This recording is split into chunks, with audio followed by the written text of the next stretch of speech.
morning, good morning. Good morning, good morning, everybody. It is so nice to see you. I'm running on fumes, but I am here and I'm happy, and let's talk about the weekend. First, you know the drill. Tapping is clapping, liking is loving, sharing is caring. We know you have many choices to make every single day, and we are super grateful that you choose to spend some time with us, so thanks.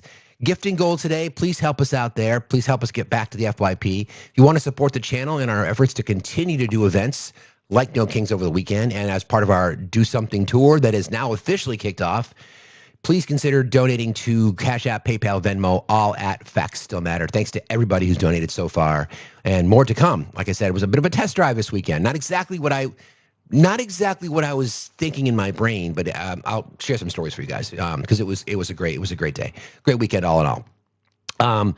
Head over to the link tree that's in my bio. Please consider joining our Discord. It's free. We just ask that you go through the verification steps. Thank our moderators in the process, by the way. Shout out to our amazing mod team in general, but they're fine human beings, as you know. Also, in the link tree in my bio, you'll find a link to the merch store. It's called Facts HQ and or factsstillmatter.site. You can pick up some amazing merch there. In fact, I saw one of Megan was there over the weekend, and they were wearing one of our shirts from our merch store at the rally, which was really, really cool to see, actually. So thank you all for that. We have a lot to get to today, so let's kind of talk. Let's just recap a little bit. So first of all, getting to and from Burlington is never easy. There's limited flights. You either fly out first thing in the morning at the ass crack of dawn, as my dad used to say, or late at night. So I didn't get home. My head hit the pillow eventually around, I don't know, pushing 2 a.m. likely, but didn't sleep much, was really, really wired. So by and large, though, I mean, the airport traffic was busy for sure, but if you do travel, I used to travel a lot for work in a previous life. Get yourself either the Clear Pass or get yourself a TSA pre-check. It's worth it. I didn't wait more than, in Burlington, first of all, when I left on Friday at like 5:30, there was no one there. I literally walked through the gate and there was nobody there. There was ICE presence at JFK. Saw them there, standing around, not doing much, taxpayer dollars. Interestingly enough, the ICE agents were getting paid. The TSA agents weren't. We'll update on that because there still is no deal between the House Republicans and the House Republicans and Senate Republicans. A lot of infighting there, a lot of finger pointing, still attempting to blame Democrats. I don't know why, because there was a bipartisan deal the president refused to sign. Anyway, back to New York City. So the scene, these are some of the scenes from the images. One of the best signs that I saw is Trump smells like shit. Overall, the rally, the estimates are across the country was roughly 9 million people, plus or minus, which is like 1 in every 50 Americans. If you think about it, 342 million Americans, 9 million people attended. That's 1 in 50. And 3,200 locations in all 50 states, small towns, large cities, as we know. No arrests, as far as I know. No arrests made in New York. It was things got a little bit out of hand in LA and in Chicago, apparently, but no arrests made in New York. Speaking of that, I want to thank Tom and Zoe for opening up their home. Very, very kind. Everybody was so great to see. Managed to run into Polly and to Ari. And to RJ. RJ is not AI. I just want to let everybody know. Politics from Matt was there, and Emma and Crystal Twista and a whole bunch of others. And I'll probably forget names, and I'm sorry if I do that. I'm lousy with that kind of shit. But if you know, you know. And we're all there. You know, the TikTok streets are so weird. You just never know. You have an impression of a person. And you hope that the impression that you have of that person is true in real life, and that's exactly what it was. I'm sure I forgot some people. Again, I want to thank Tom and Zoe, and Naquan and Ash, and like I said, I'll forget everybody. But it was so great, and we're all together. And apparently, there's rumors of karaoke. I have no idea what anybody's talking about, but there's that. So we had a really good time. So Friday was travel day for most. We all gathered on Saturday. We all met around Central Park and we walked our way up 7th Avenue, right through Times Square. And then there was a merging of the crowd from Broadway, right around Times Square. If you know New York, you know New York. And it was crazy. Like roughly 400,000 people was the report. And like I said, around 9 million people nationwide. It was one of those things. It was one of those moments in our history, as we talk about this before, we're all on this rock at this particular time. And there were protests all over the world as well. You have video of karaoke, hit me up. I'm sure you do. Yeah. I'm sure you do have video. Some people should do, let's put it this way. Some people should do karaoke and some people shouldn't. I'm kidding. It was great. Yeah, and he's still your president. That's correct. Yeah. Anyway, it was just one of those events that I'm just grateful to be a part of, and I want to thank all of you. One moment that really kind of stood out to me, and I'll share the story with you. This photograph right here was, and thank you, Gregory, for putting this background together. By the way, we are at the 101st day of the federal government under the Trump administration violating the law by not releasing everything connected to the Epstein files. So there's that. Actually, before we get into that, let me do our daily tradition throughout the month of March, as it is Women's History Month. Today, we're going to honor Fannie Lou Hamer. Speaking of civil rights protests and activism and support for human rights and decency, Fannie Lou Hamer, born October the 6th, 1917, died March 14th, 1977, was an American voting and women's rights activist, community organizer, and leader of the civil rights movement. She was the vice chair of the Freedom Democratic Party, which she represented at the 1964 Democratic National Convention.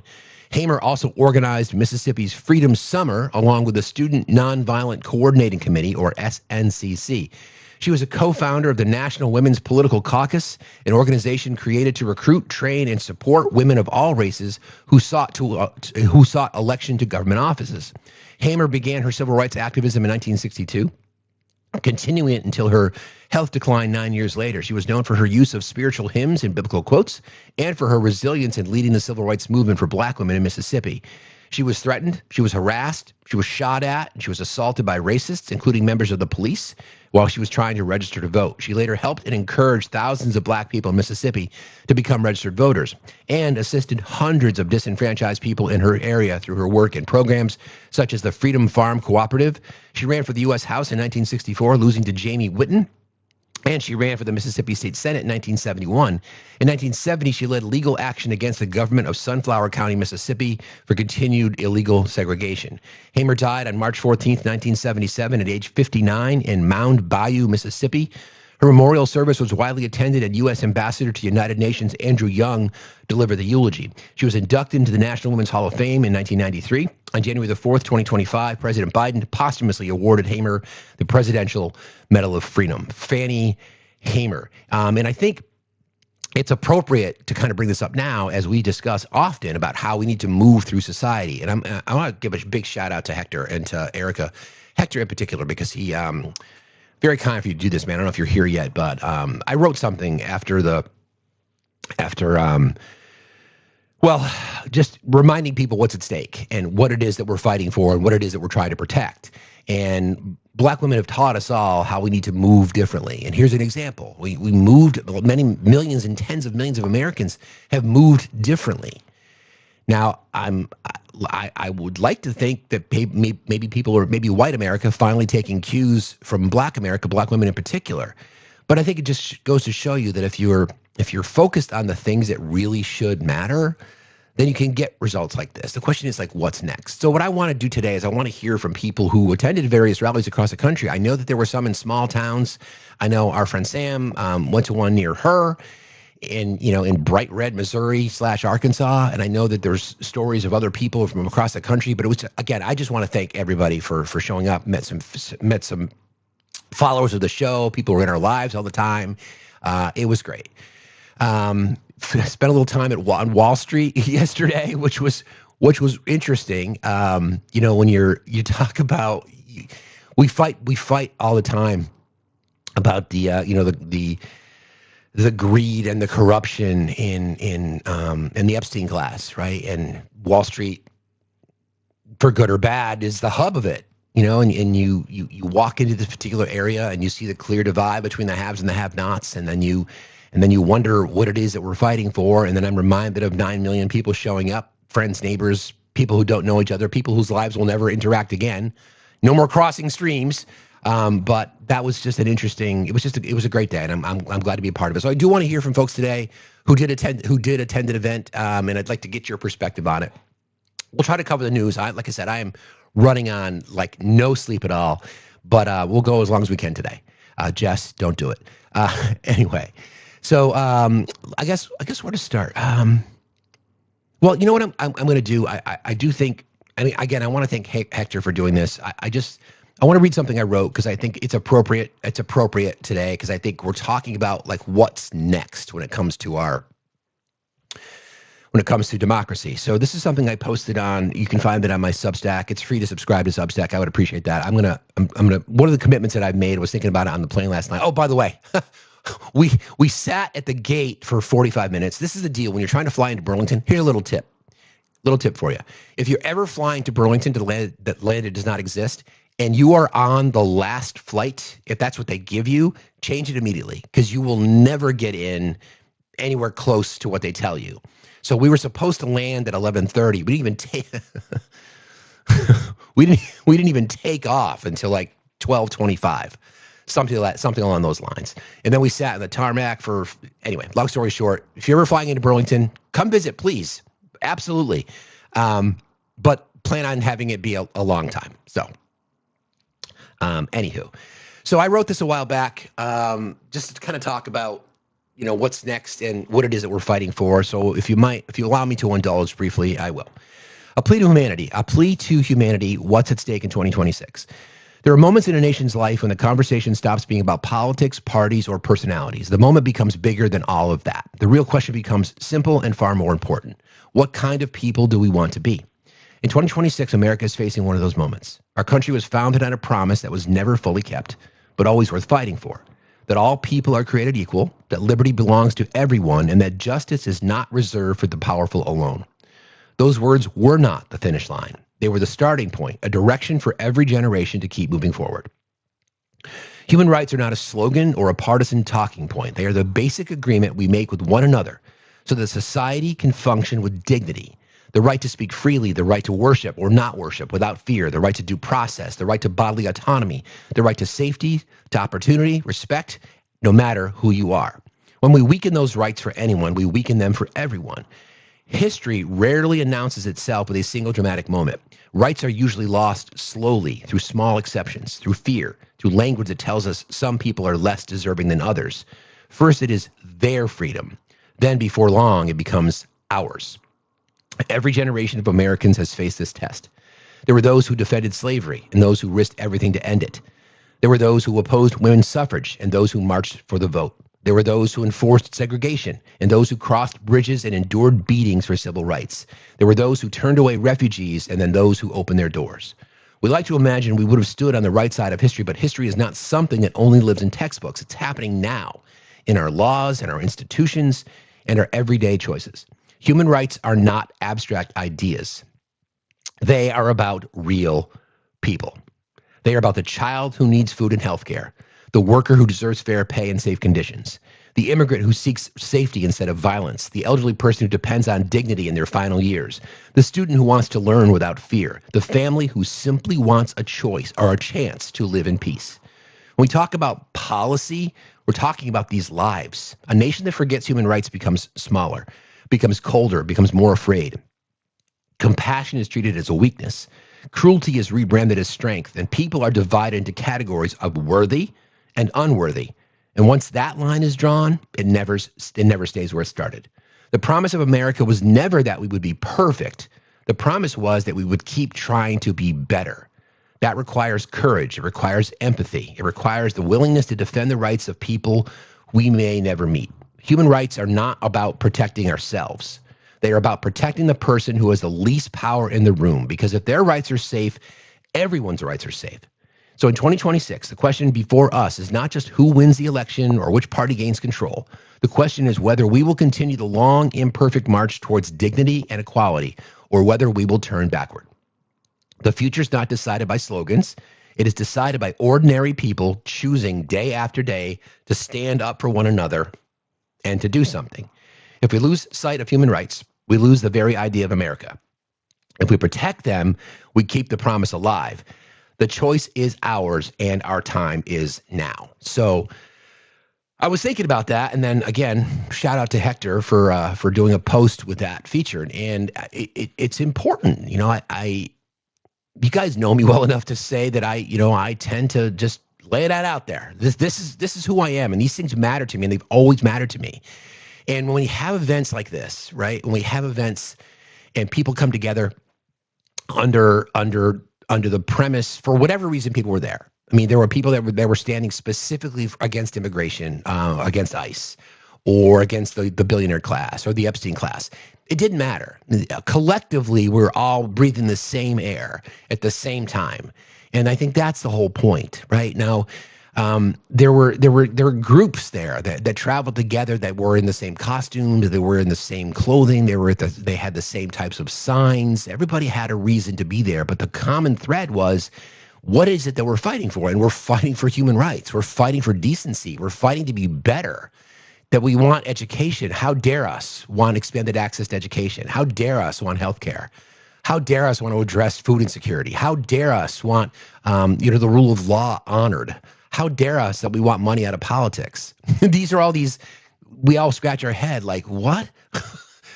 People who, if people had, from the opposition wing of our body politic were walking around the tip of Manhattan yesterday, as I was, checking out the Wall Street, they would be probably posting up their middle finger to the corporate class as well. That's common ground, right? We all despise the people who are ripping us off. And that's what yesterday sort of meant to me. And then this interaction I had was interesting. I'll tell you this. As we were all gathered near Central Park ready to walk up 59th Street, 7th Avenue towards Times Square, there was I don't know if they were the Communist Party. If anybody was there, if you guys can remind me, I don't think it was the Communist Party of America necessarily. Oh, hold on a second before I get into the story. I want to bring up one of my, by the way, karaoke was not real, did not happen. But if it did happen, Emma won. I'm just going to say that. Good morning, friend. How are you?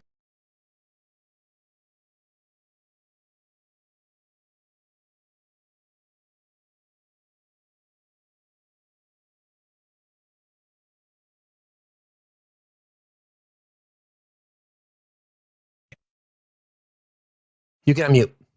Okay, cool. Sorry.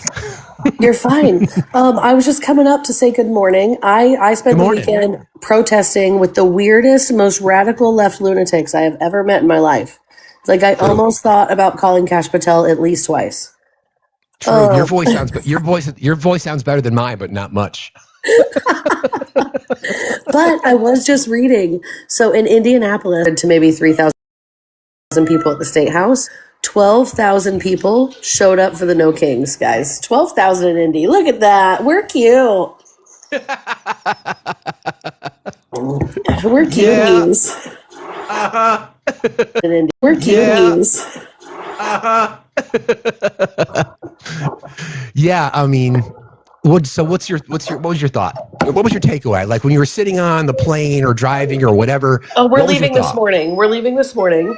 So nice. Okay. Yeah, we haven't left yet. But honestly, it was just so exhilarating to be. It's like, I find protests to always be such a breath of fresh air, to be in a place where you're collectively with people who feel and think the same as you, regardless of what they're fighting for, right? Like you were saying, whether it's expanded access to healthcare or more funding in education or money out of politics, like we're all doing the same thing collectively and fighting for our rights as a whole. That always feels really good. And so it's always just really refreshing, right? Because I live in a deep, deep red state where like you start to lose hope. And then to find out 12,000 people gathered at the Indianapolis State House, which is the biggest number we've ever seen since we started having these protests. Yes. Wow. So like the tides are changing. Like No Kings 2 was about 3,000 people. And that was the peak for us in Indiana. And then this past No Kings protest, I was just reading, 12,000 people from Indiana showed up just at the State House. That doesn't count the protests in Bloomington, South Bend, like everywhere else in the state. That's just Indianapolis. So I'm so proud to be a fucking Hoosier right now, to recognize that my fellow communities are realizing that even if they did vote for this isn't what they wanted. And I love that. Yeah, I mean, I'm with you. I agree, and I think the numbers are like 3,200 events across all 50 states, Yep. which is like a 25 or 30% increase in the amount of events compared to the last round last fall, which tracks. And then 9 million people roughly, which is 1 in 50 Americans participated, and that's the largest single day protest in U.S. history on Saturday. So it's so And cool. we were part of that. Yeah. Yeah. Oh man, I miss you guys already though. I had the best weekend. Same here. I appreciate you. And we're burning all karaoke video with the exception of yours and Matt's. Oh no, we're keeping all of them. We're keeping all of them. All of them. I'm going to put them all together in like a mashup chat. Don't worry, I got y'all. Yeah, here comes the blackmail and extortion. Everybody buckle up. It's so funny because like I was the first one up to karaoke and I was like, I looked at Ash and I was like, don't record me. And then I turned around again and the whole group's recording me. And I was like, fuck. Oh, that's right. She was recording everybody. So she's got the goods on everybody. That's right. I was just like, damn it, man. I was like, I hate this, but whatever. We're in it. I guess this is what I get for hanging out with a bunch of content creators. I don't know. Seriously, people whose face we can't get our own egos out of the way. Even when it's bad, we have to record ourselves doing karaoke. We had such a great time, though. Matt rapped, chat. I just want you guys to know, Matt's got that dog in him. He sure does. He sure does. Well, it was so great seeing you, and thank you for being part of that with me. It was awesome. Can't wait to do it again. Can't wait to do it again. I love you so much. Love you too. Safe travels home. Bye. Take care. All right, bye. She's right. I mean, that was the thing, and like I was just saying before Emma came up about it didn't matter why people were there. Everybody had a different reason to be there. There might be reasons that people we don't even talk about. We talk about the big picture, like the macro stuff, like healthcare reform and education reform, the same script that I share with you guys every single day. Other people could have been there for different reasons. Like this group of people, I was mentioning this, I had an interesting conversation with this, of course. I kind of walked up because I was curious, right? So I'm not sure if they were the Communist Party of America but it was a group of people who were clearly in support of communism. And I've always been intrigued by this because what's the plan? So someone approached me with some of their paraphernalia, and I was reading through some of it. So I said, "What's this about?"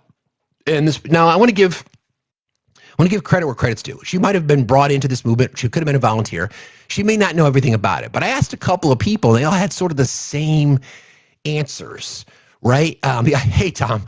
They all sort of had the same answers. And I said, what is it that you stand for? And she's like, well, we think that both the two-party system is trash and things aren't going to get any better. I said, okay. I mean, I think most people would agree with that. But like, what's the plan? She's like, well, what do you mean? I said, like, is this a voter registration outreach? Are you trying to get more people to the polls?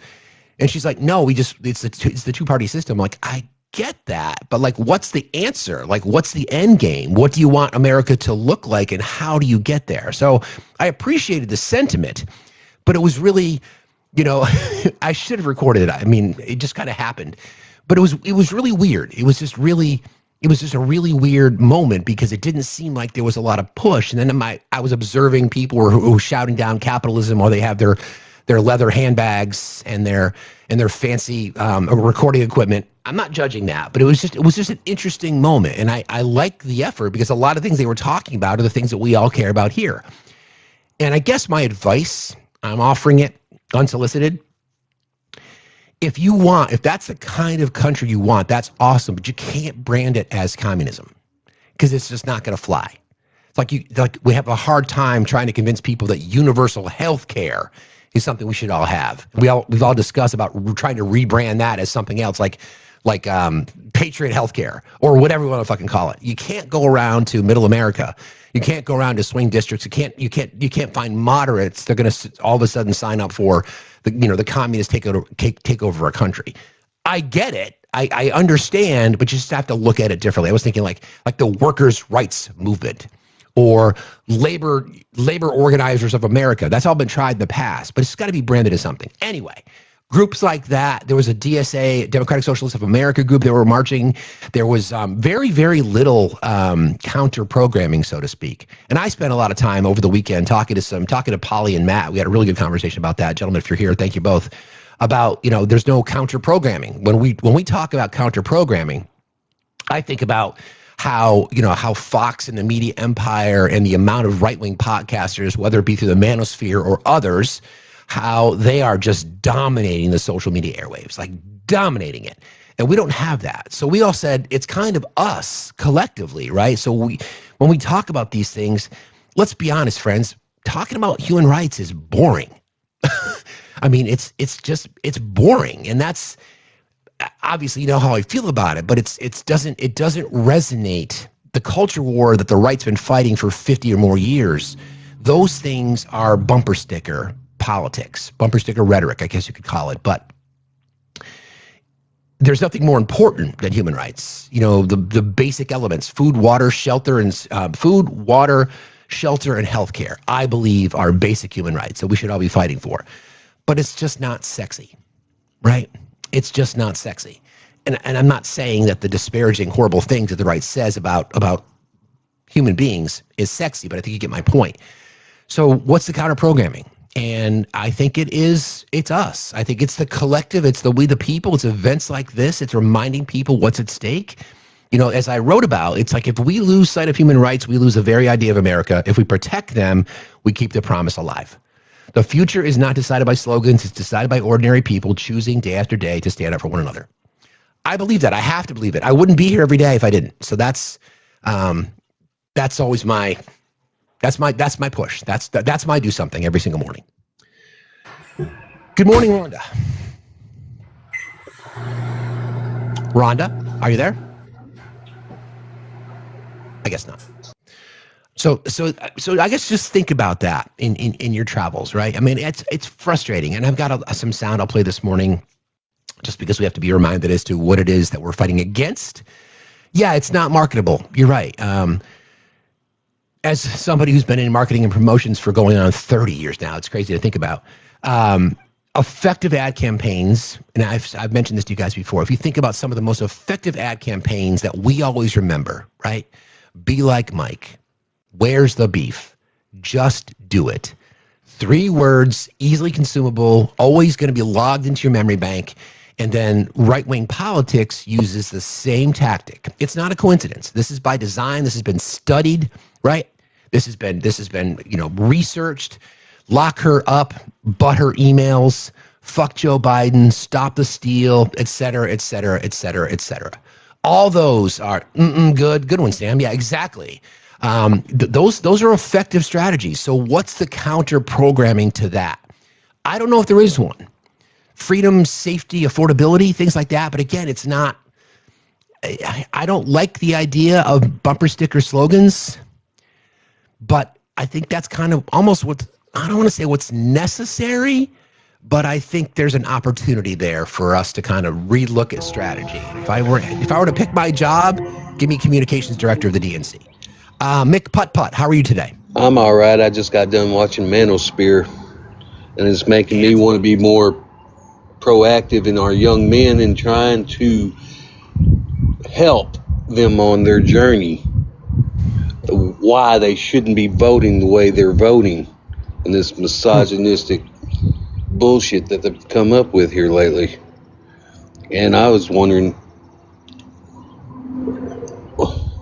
what I could do to be a better mentor, and I was wondering if you had some advice on that.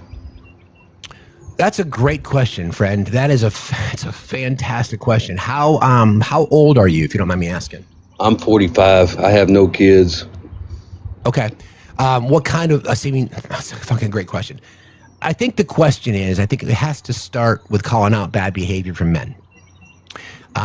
Like this, we can't, locker room talk can no longer be acceptable. Not that it ever was, but especially now. If you see something, you say something. I would suggest that you don't, I'm not saying you do this, but don't consider yourself a good man. Earn your stripes.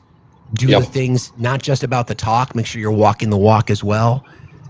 Just be mindful of some of the things that might be stuck in your brain that you may not even realize are misogynistic or catering to the patriarchy. And if you have mentoring opportunities, right? If you have mentoring opportunities, if there's a community organization or whatever it might be, because oftentimes like we just talked about counter programming, there's no opposition to that.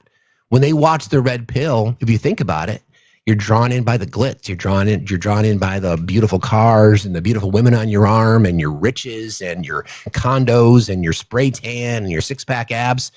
If you're 15, 16, 17-year-old boy, that's appealing. You see that. Then you get hooked through the grift, and then you think to sustain that grift, to maintain that level of success, that requires you to degrade women. It requires you to be a misogynist. It requires you to be a pig. That's where your voice can matter. Does that help at all? Yes, sir. Thank you. Just keep talking about it, Nick Putt-Putt. Thank you. But friend, to be honest, the most important thing to do is what you just did. You asked questions. So keep it up. I appreciate you for being here. Thanks a lot for checking in today. All right, thank you.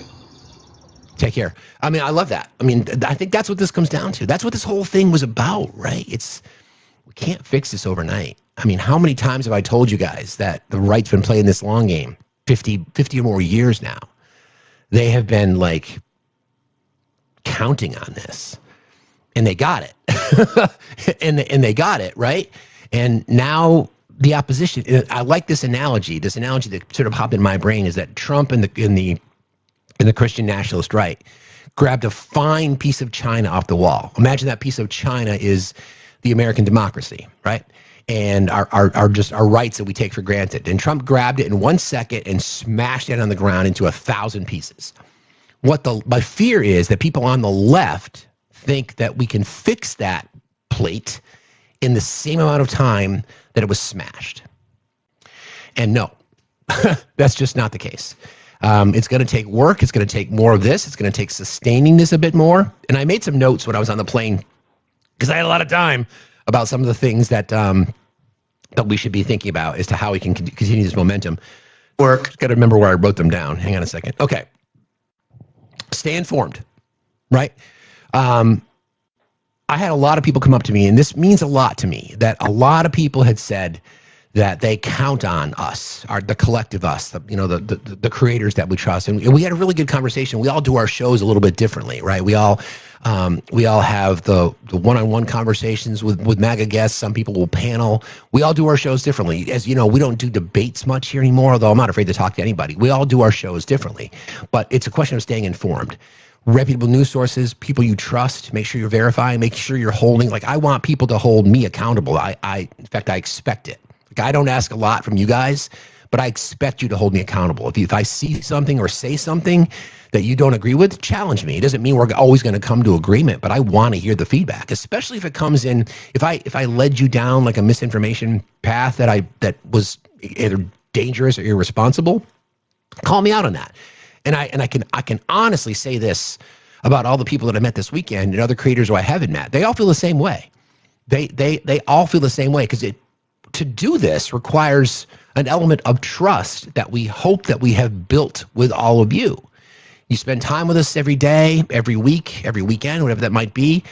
I don't want people to be taken advantage of. So that's my goal. Like I don't, you spend your time, and in many cases you spend your hard-earned money to support what we do here, and I can't ever thank you enough. There's a responsibility that comes with that. So stay informed.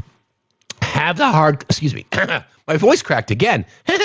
Have the hard conversations and then share accurate info. It's along the same lines, right? Don't be afraid to challenge conformity. Don't be afraid to challenge status quo. One of the things that I've learned a lot from this do something push is that people are doing something that they think that they could have never done. Whether that be writing a letter to their congressperson or calling someone or 202-224-3121, the congressional switchboard. All those kinds of things are little examples of taking information that you got and then be willing to have a hard conversation either with your elected officials or members of your family or whoever that might be. Continuing to contact your reps. Again, 202-224-3121. That's the congressional switchboard. You can also contact your mayor's offices. You can also contact your local legislatures. Don't forget, we're seeing swing elections across the country in every city, every town, every Middlesex village and town, right? Trump's backyard gets flipped from red to blue. And then the lie he told about mail-in voting is fucking hilarious. We'll get into that in just a minute. Continuing to show up at rallies, obviously. If you've never been before, I'm curious. How do I want to ask this question? Have you ever been to, if you put a 1 in the chat, if you've been to a protest that was more than 500 people, I know that might be tough for a small town, but maybe you had to drive to it. So put a 1 in the chat if you've ever been to a protest that had more than 500 people at it. I'm just curious. Look at this. Yeah. I figured most people who watch us every day, a lot of people haven't. Maybe that's something you can do this year because there's going to be more. I mean, this momentum is real. I can feel it. Here's something else you can do. I thought of this one last minute. Read banned books, or show up at town halls. Go to select board meetings or city council meetings. I mean, these are all part of the do something thing, but this is. Do something is like individual, but I believe it's part of the collective. Like if we're all doing something, then more things will be done on the collective, right? Spit or spat. We had that conversation too. Anyway, different conversation. Get civically engaged, register to vote, canvass your candidates who share your values, and then mobilize your community to vote. I think that goes without saying. Document injustices and hold officials accountable. This is a big one. This is a big one for men, right? If you see bad behavior, call it out. Now, I'm not going to speak for women. I never would. Women don't need your protection, okay? If there's a situation, though, where you can be a barrier between harm and safety, then be that barrier. And even it may not even be that bad. It may not be physical. It just may be some underhanded comment or some bad behavior or some locker room talk bullshit, fellas. Call it out. And I know that if we asked most people in here, most would probably say they, at least part of me wants to believe this, most would probably say that they would speak up and say something. I just want more people to do that. And as McPutput talked about earlier, how can we influence our young men? That would be an example. Men have to hold men accountable. It's not on women. It's on us. Fellas, it's on us. We have to hold people accountable. Tom and Zoe, thank you guys for opening your door to me. I really appreciate that. That was incredibly kind of you again. Join or start a community group. Did I read that one already? No, I didn't. Join or start a community group tackling local issues. I really like that one because it's like it's consumable. Like what's happening in your community, or more importantly, what's not happening in your community. Now we know that Turning Point USA and chapters like that are popping up all across the country. They are suppressing the vote. I want to say this. I mean, this may not be a controversial statement for you, but people who are watching this, Charlie Kirk was never about free speech. He sold that. He was about suppression of opposing speech. That was his game, under the premise that it was free speech for everyone. No, just because he went and talked to people on campuses and gave them the mic, it's not how it worked. That's not how the game was played. Those are the selected edits. Specifically, though, you need to be out there counter-programming. You're going to probably hear me talk about that a lot because there's a couple of ideas that have now been banging around in my sleepless brain about what would that counter-programming look like. Whether it be, I mean, there's great social networks, whether it be the folks at Midas Touch or Zateo or a few others, and that's something that I would like to do to have a broader reach as we expand, as we get a little bit bigger. Who knows what's going to happen? Hopefully, get some coverage on the Do Something tours. We travel around the country, and again, I'll use this as a plug. If you haven't yet considered donating to the cause, we'd appreciate that. Cash App, PayPal, Venmo, every dollar matters as we're our quest to raise $25K. And just so you know, the bulk of that cost is probably going to be transportation. And I'll be attending different events over the course of the summer. So like I said, it kicked off yesterday, but more to come on that. All right. Support frontline organizations and mutual aid networks, or maybe start your own. You know, is there a mutual aid network that you know of that's in your community? Are there people that are doing the work that don't get publicity? Are you connected to the media perhaps, where you could shine a light on the great work that they do? One thing that I think that I've tried to be better at this, we don't call out the good angels enough, right? We have to talk about the news, and it can be overwhelming at times, but there are a lot, in the immortal words of Mr. Rogers, look for the helpers, right? Because they're out there. They are everywhere. They're out there, and maybe they need more publicity on them. People that are out there, people who aren't even looking for publicity. They don't want the notoriety, but they deserve the notoriety, right? So that's something you might be able to do. Amplify systemically marginalized voices. It's a big one for me. If you have a platform, and you have the ability to prop up and support marginalized voices, do it. And in particular, if you're a white man in America, just go to black spaces and just listen. This is the great opportunity you have with TikTok. Listen to the things that they're discussing, things that you never would have considered yourself, because why would you?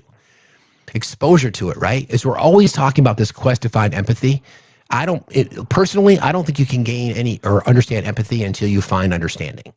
Like I can never speak to, I can never speak for a member of a marginalized group, because as a white cis hetero man in America, the only box I don't check is Christian.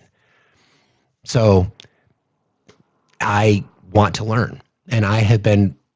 It's to be honest with you, it's probably one of the biggest honors that I have ever received being a creator in this space, is that I have been told that I'm a good listener, especially by members of marginalized communities. And I take pride in that. And active listening is a skill that we all need to work on. You can get that through education. Listen to learn. Don't listen to react. You don't even have to comment. You don't even have to comment. Somebody's a little triggered this morning. Marshall, did you not go to the event? Sorry, that's fine. Anyway, just listen. Go to spaces. Amplify voices. Call out and report misinformation. That's a big one. How do you do it? You, again, like I've told you guys a million times, don't relent on the truth. When the facts are on your side, right? When the facts are on your side, don't relent. Now, debating may not be your thing, but you can have these conversations with your family. You can have these conversations with your friends. And you guys know me. I'm not above the petty, but I try to almost back into the conversations. Like, why are we fighting about healthcare? Don't you want healthcare? Why are we fighting about food? We want food. Don't you want food? Little things like that. So when you have the truth on your side, you're never going to lose. You may not be the best debater, whatever, doesn't matter. You can walk away saying, listen, I defended the voice of the voiceless. I propped up marginalized communities. I defended women's rights to their body. I defended children so that they don't have to worry about going hungry at school, those kinds of things. Whether somebody want to walk away and they say, oh, I dunked on that lib, let them. So remember, it's about what you stand for. They could be the world's greatest debater. They could be a master debater. Doesn't matter. They don't stand for anything. Just look at the right-wing spaces that you see on TikTok. What are they talking about? What are they talking about? All they're doing is rage baiting. All they're doing is putting up backgrounds that they hope people will respond to. And occasionally we do. One of the reasons that I go to these spaces, and remember, I go there so you don't have to. You're welcome, although I don't go as much anymore. But I'll give a shout out to Erica and to Hector and RJ and to Emma. They go there a lot. And that's not easy to do. You go there because people that are in there for their audience, well, oftentimes it's 9 people on the panel and 12 people in the live. And then when one of us shows up, all of a sudden the numbers jump. But we do that because their audience may not get counter programming, right? They may not hear why we're cutting SNAP benefits to pay for corporate tax cuts, or why we're losing jobs in record numbers, or why, inflation's about to hit 4%, et cetera, et cetera, et cetera. And by the way, gas prices sit at $3.99 today. Call out, report misinformation. Make art, draw, journal, DIY, photograph, create in this moment. I like that one a lot. Joy is resistance. We might have to figure some shit out on our own. Maybe learn a skill, whatever that might be. Organize sit-ins, protests, or local demonstrations. It doesn't have to be, 450,000 people walking down 7th Avenue in New York City with some of the most amazing smells and sounds. And it was just, I'm a sensuous, not sure which one it is. Senses, my senses are honed when I'm in an environment like that. Like I'll hear conversations, I'll smells and aromas.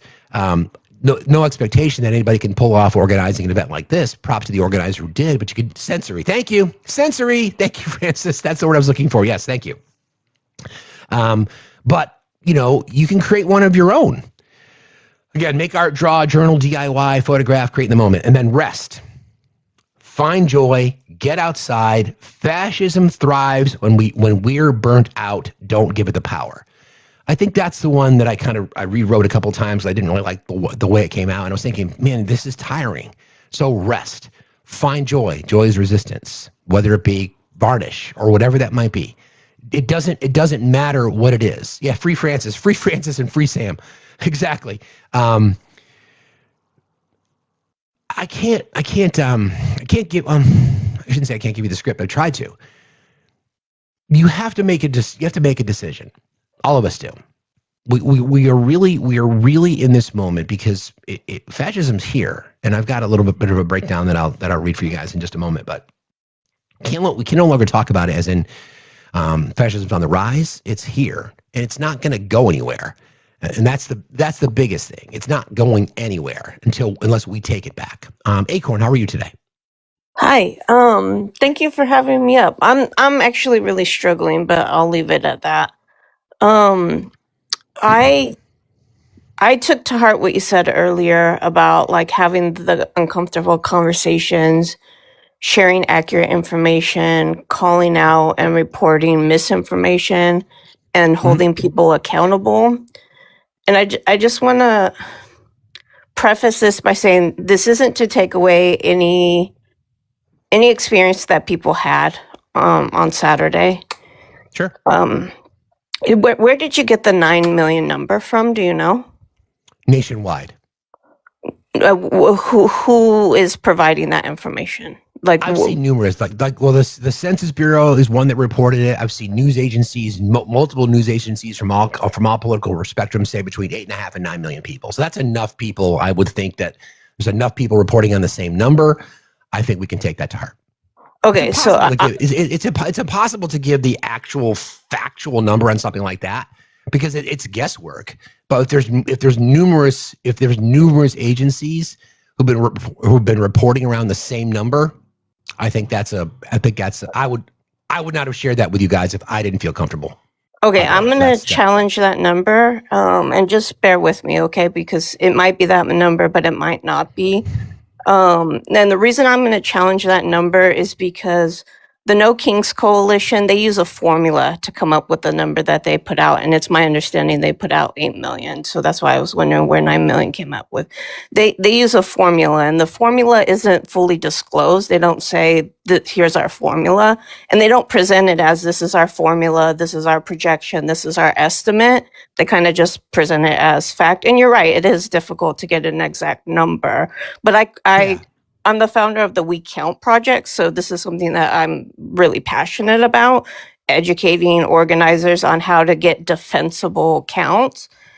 And I just want to point out a few things about that they use a formula to come up with this number. So they use some actual counts from some locations, but they don't try to get all the counts that they can from all the locations. And they take like registrations, like people who registered, and they put it through some sort of formula. I don't know what else they include because they haven't been upfront about what the formula is. But I want to point out that they've used this formula 3 times before now, at least that I know of. And each time they've used this formula, when independent researchers... What do you think the count is? Let's just kind of land the plane, Acorn. So what do you think the count is? I mean, I positioned it as an estimate, right? Yeah. So I've heard between 8 and 9 million. So do you disagree with that number? And then what would be your counter to that? Yeah. So I don't know because all of the public sources that have that information haven't been gathered and totaled up yet. So I just want to say, like, they've used this formula 3 times previous to this. And when independent researchers go and gather those public sources and add them up, the estimate they put out is hundreds of thousands, if not millions, more than what the researchers end up finding. So I want to point out some facts. Okay. So are you saying the number is low? No. I'm worried their number is inaccurate and it's overestimation.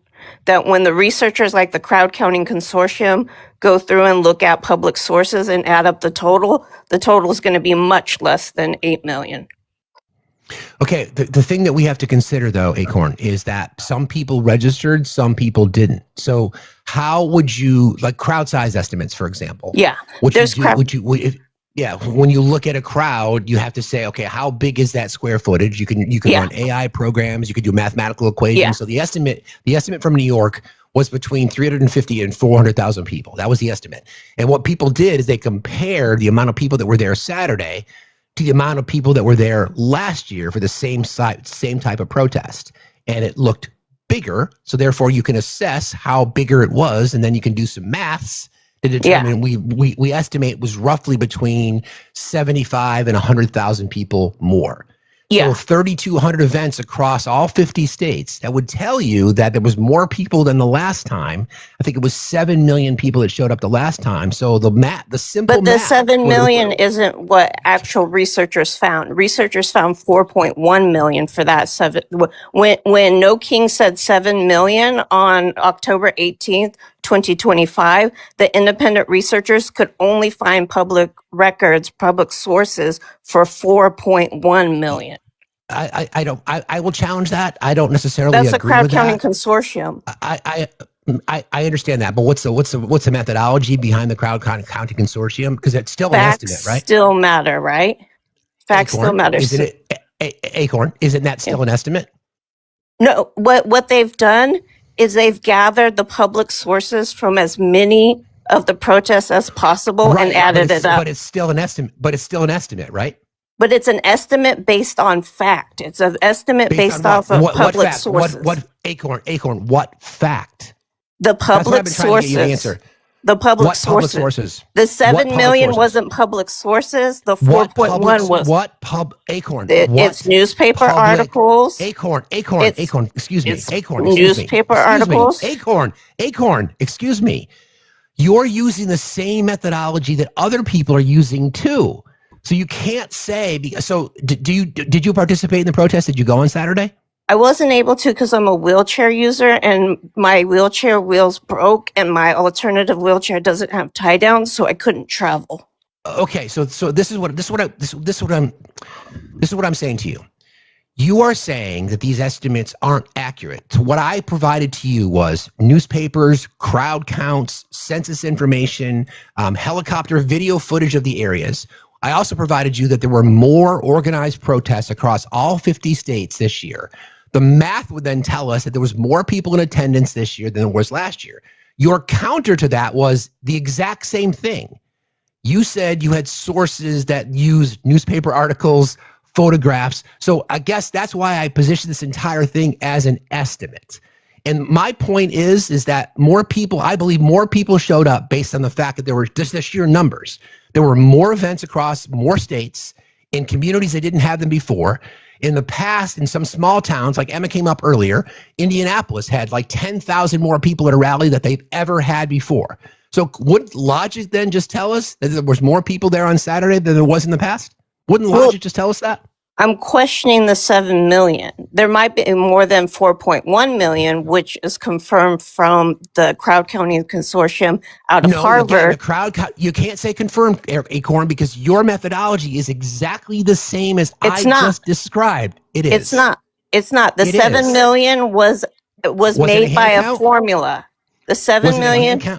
Acorn, was it a hand count? The 7 million was made by a formula. The crowd counting consortium actually gets the crowd counts from newspaper articles. Newspaper articles. Which is exactly what I just said, Acorn. That's exactly what I just said to you. That was the information that I shared this morning. Newspaper articles, aerial footage. The newspapers are reporting an estimate from a formula. Which is, I'm sorry. I'm moving on. Oh my God. You're literally saying the same thing. Acorn, please listen in the chat. You are literally saying the same thing. Why would you want to be poking a hole in something like this? That's really unfortunate.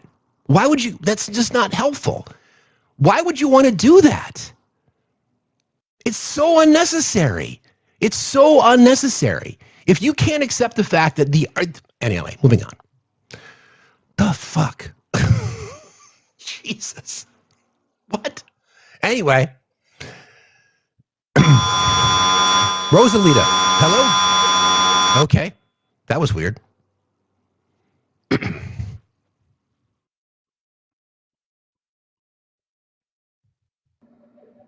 morning, friend. How are you today?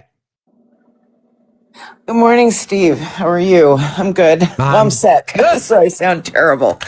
I'm sorry. Okay, well, first of all, I wanted to personally thank the gentleman that was on here earlier about saying, what can I do to be more of an, or however he phrased it, with young men. And I mean, there's so much out there, and we need more men like him wanting to influence young men, especially, I watched the Manosphere, and it was horrible.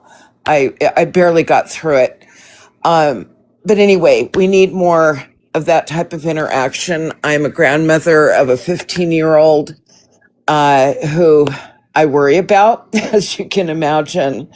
Anyway, we had over 15,000 people here in our small community of Missoula. Well, it's not so small anymore, which I felt was a pretty decent turnout for Missoula, considering we're a red state, very red.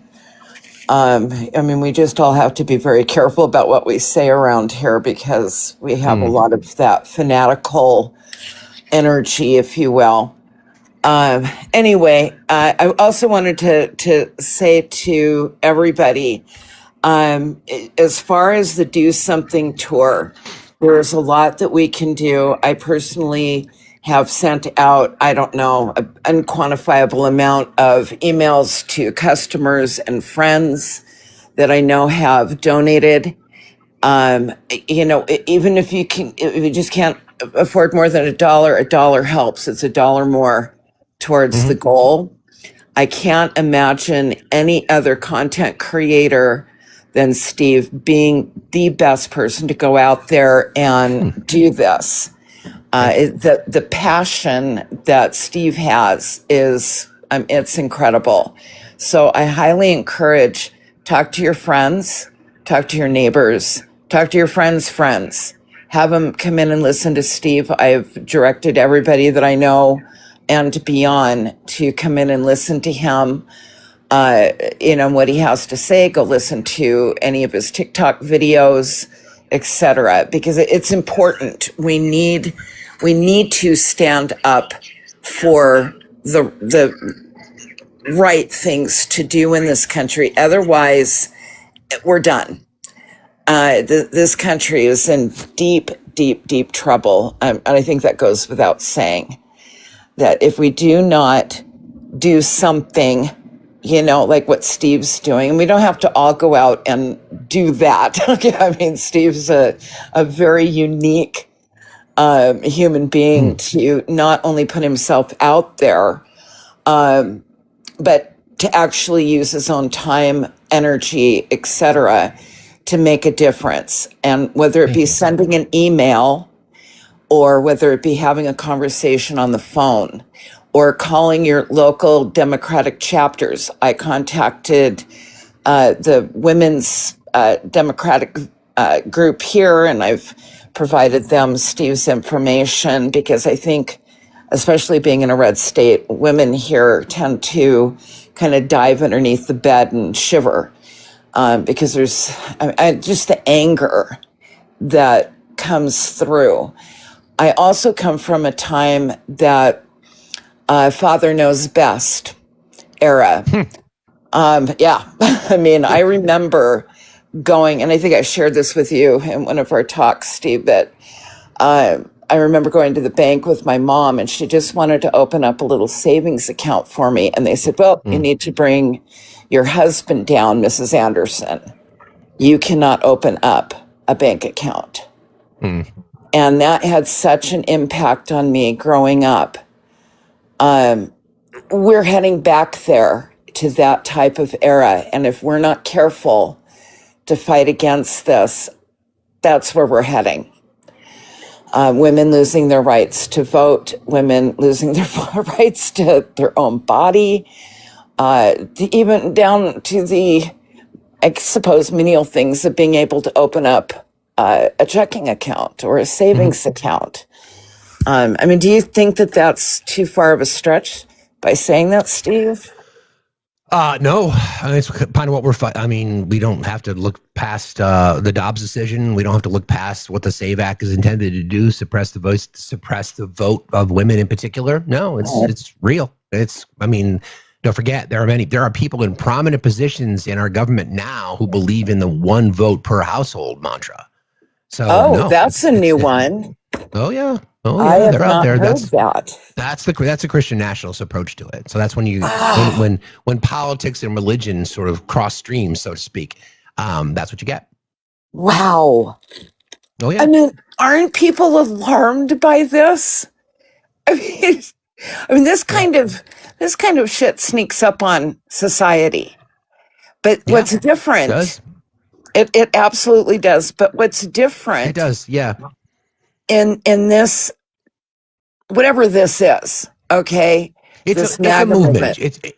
Lady Hawk, it's a movement, and I think got a few other folks that request this. So I want to move on, but you're absolutely right. The whole point here is that we have found common ground, and the common ground is we the people. And people have to be willing to get uncomfortable, and that's kind of my hope. And that's what exposing, attending these events, however big they were, it doesn't matter. All I know is that there were more people that attended this year than in the past. It was the largest single-day protest in American history, and we should celebrate that. So thank you for jumping in today. Fair enough. You, okay? You have a great day, Steve. All right. You too. And you check your email later. Okay. I'll talk to you later. I will. All right. Bye. Bye now. Yeah, I mean, that's the point, right? I mean, I don't even know why we're arguing that issue. But anyway, yes. Everybody keep tapping and sharing, please. Again, you want to support the Do Something Tour, Cash App, PayPal, Venmo. Thank you very much. Mr. Nobody, how are you today? I'm well, sir. Thank you for just giving me a little bit of time. I just wanted to kind of reinforce what you were saying. And I appreciate the work that you do first. And just saying that we are trying to drink from a fire hose, right? They depend on our outrage and our feeling of weakness. And I've just found that through my community is that, we're all suffering from that loneliness epidemic, right? But getting out there, sharing a smile, voting with your dollars, not shopping at Home Depot or Lowe's or eating Chick-fil-A. Those small things all add up. What streaming services do you use? This system depends on that. So when you vote with your dollars and you're intentional, and there's nothing wrong with holding your hand out. And if it's necessary, protecting yourself, but you don't need to be violent. You don't need to be nice to anyone. You don't have to be either. But when I walk into a place and I see Fox News or OAN or something like that, I just turn around and walk right out. I did that the other day. I went into a place and they had those news stations out, and there was somebody who worked in the kitchen who was outside of the restaurant. And I walked in and I walked out and I said, "Sorry, man, nothing against you, but I can't spend money in a place that puts that on." And he goes, "No, I understand, brother." So I just, didn't have to do anything else, right? But I find those places in my community, if it's a market that is a MAGA supporting owner, then guess what? I'll find another one. There's another one across the street. I'll shop at local ethnic markets. I happen to live in Michigan, so there's a nice diversity of that. But I'm just telling you, it doesn't take much. Just be intentional, be present, breathe, and just open your eyes and observe what's going on and be part of your community. Don't isolate yourself. Don't fill yourself with rage. Life comes from you, not at you. And that's it. Peace and love, everybody. I love that. Thank you, Mr. Nobody. Appreciate that. That's sort of the point. Listen, I am the eternal fucking optimist, and it pisses people off. I get it. I am always going to find the glass is half full in my world. And I think about things like that. And as a small business owner, and I'm grateful to live in a state where the small business community in the land that does not exist is vibrant, is a key component of our entire economy, right? Fragile as it is, the Vermont economy depends on tourism, and it's fragile. So I hope that through this exercise that we're going through, whatever it might be, through this rise and takeover of fascism and authoritarianism, that people will realize that maybe changing their habits is not necessarily a bad thing. Yeah, life comes from you, not at you. I like that. Total bars. Maybe that's the win. Maybe big picture, that's the win. Because I believe, and I think most people would agree, that we as Americans walk around very entitled, right? We don't like to be inconvenienced. I can't say that this isn't a similar problem in other westernized democracies, but in particular here, right? We expect things to be at our disposal whenever we want them. And if they're not, we become whiny little crybabies. So, if that doesn't apply to you, then let it fly. That's the whole point. Maybe there'll be a renewed interest in buying local. Maybe there'll be a renewed interest in propping up small businesses and avoiding those streaming services that you don't need. I understand that there's convenience connected to that, and I don't ever want to be considered, I don't want to be ableist. I understand the need in some cases. I get that. But some people just use it as a convenience. It may not be necessary to live your day to day. If that's the case, then maybe you make that sacrifice, right? Maybe you can make that change. Maybe you can make that, change. Because again, I'll find this picture. I'm walking through this part of New York yesterday, right? You see this, you see the stock exchange. I was thinking, Jesus, man, so many crimes happen behind those walls. And what do we continue to do? We just continue to feed the beast, right? We just continue to feed the beast. Stop by a local vendor on New York and get yourself a hot dog with onions, mustard, and ketchup. Yes, I said that. Seriously, inside these walls. And that's the push, because they depend on us. That talk about that $1.2 billion that trade that's still being investigated just minutes before the announcement about the situation with the war. That's crazy shit, man. This stuff continues to happen. So I guess as we're maybe that's it. Maybe your do something is maybe it means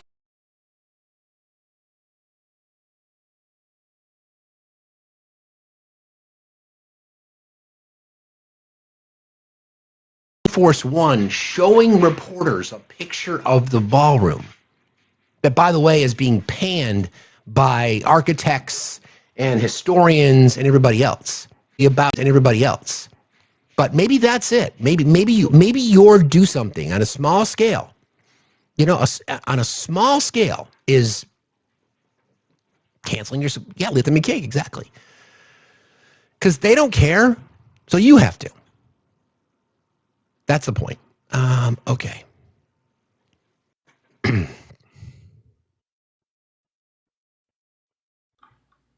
morning, Rosalita. How are you today? I'm good, Steve. How you doing?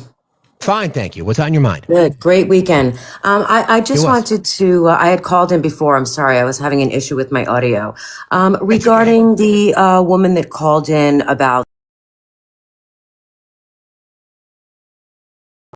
and if anyone cares to know how. By the way, we need to talk. I will message you. We need to. Okay, terrific. Just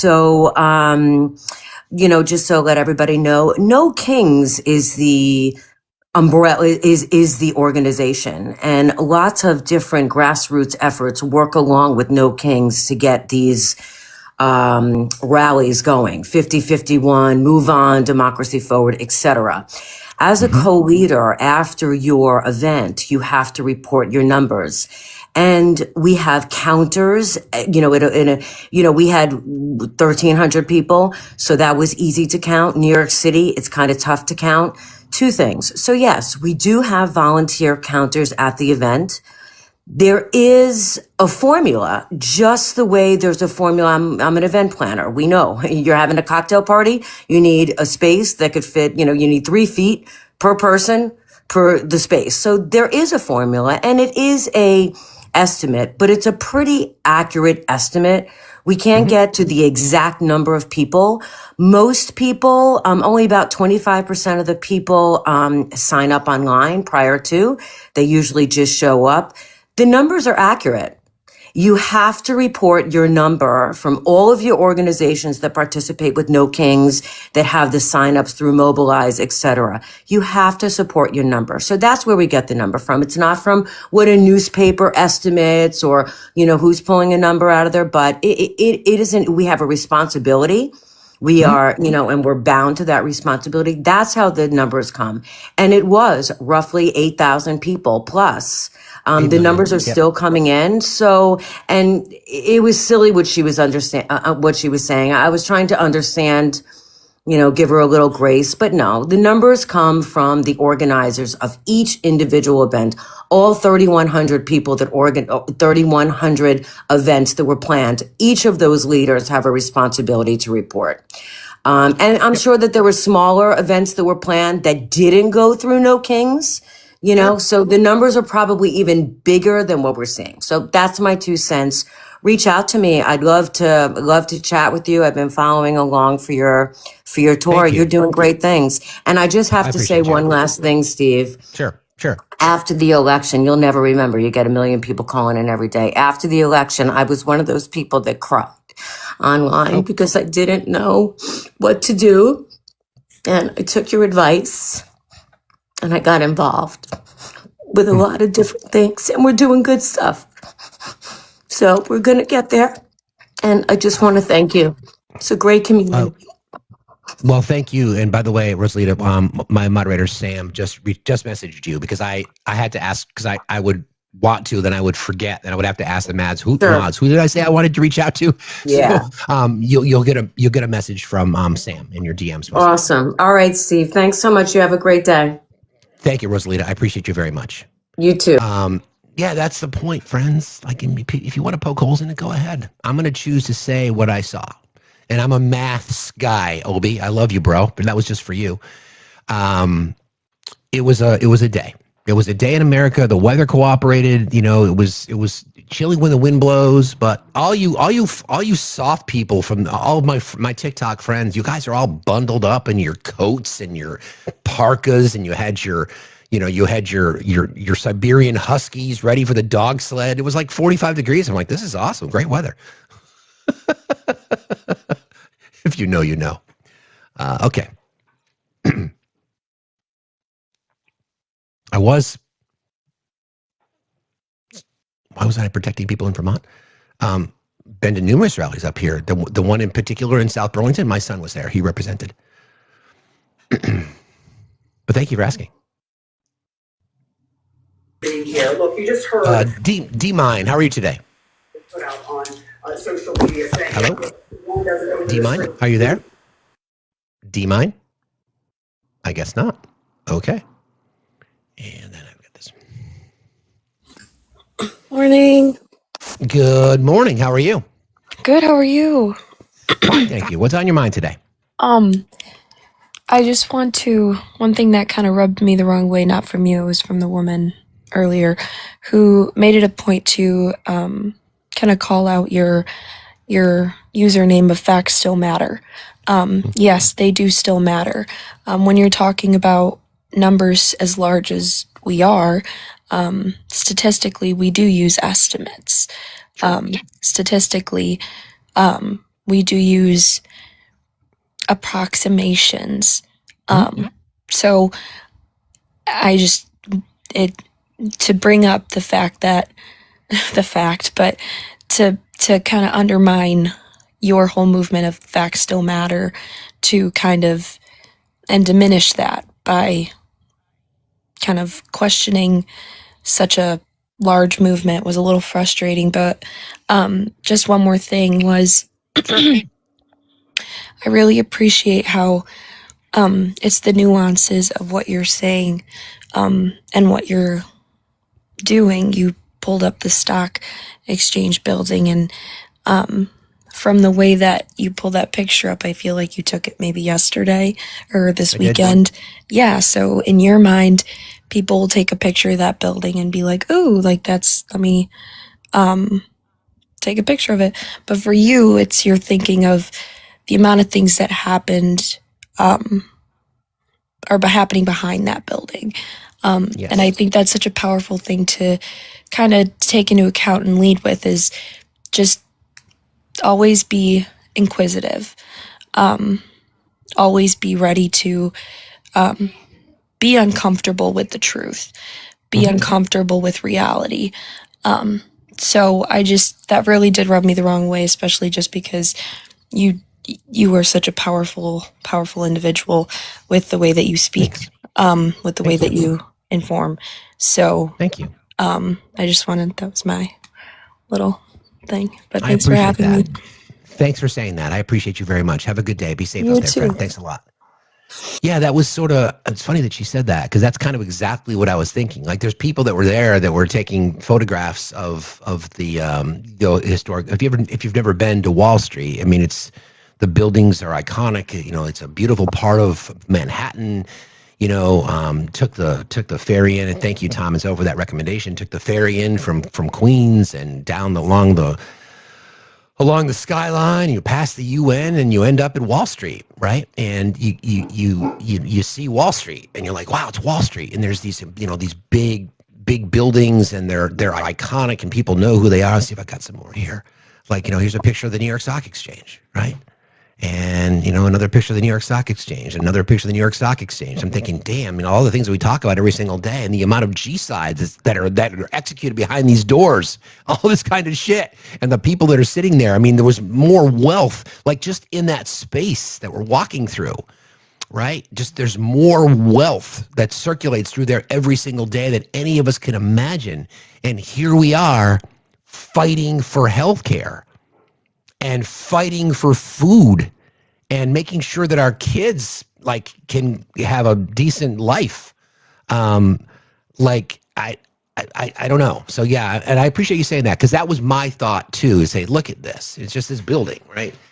Gold doors and brass, and there's the picture, or there's the statue of the bull, and there's the statue of the little girl outside, and all this kind of shit. But yeah, so to me, again, you guys know how I feel about the billionaire class. They are the reason, in my opinion, we can point to a lot of the reasons why we're in the situation that we're in, right? And it is the Epstein class, in my opinion. It's the people who get away with everything. It's the people who will never be held accountable. They're going to get every advantages they already have. They're going to get every single advantage that they have. Oh, for those of you who want a little bit of there's your Hamilton. There's your token Hamilton shot. You're right, Kipper. I agree that everything starts and ends with money. It's always about follow the money. Follow the money, follow the money, follow the money.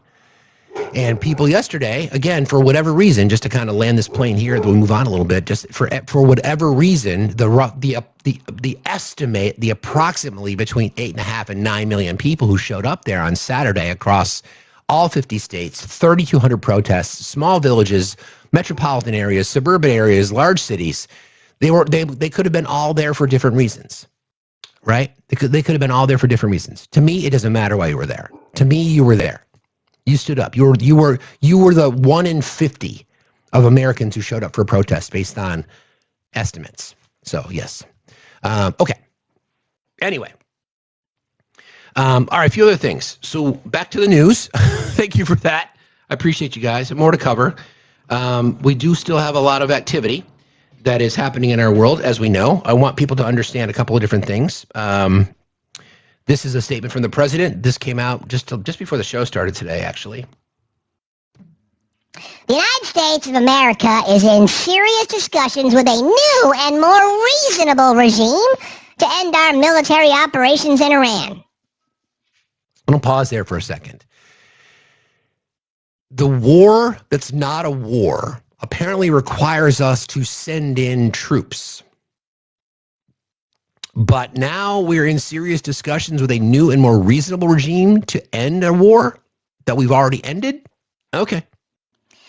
Great progress has been made, but if for any reason a deal is not shortly reached, which it probably will be, and if the Hormuz Strait is not immediately open for business, we will conclude our lovely stay in Iran by blowing up and completely obliterating all their electric generating plants, oil wells, and Karg Island, and possibly all desalinization plants, which have purposely not yet been touched.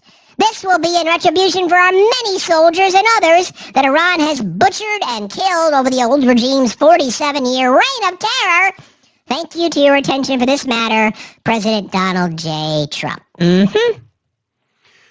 So the war that's not a war that apparently is a war that we don't need to send troops into, the war that's not a war that we've obliterated, that ended, that was never a war, that was a military action, but yet it's a war. Wall Street, you get it?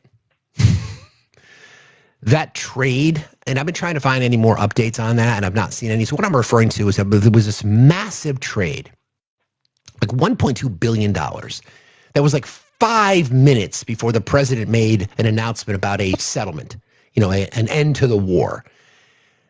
Oil futures, all kinds of things. And it's been hard to trace it. But again, our friends on the right are focused on Hunter Biden's artwork, but don't want to care about that corruption.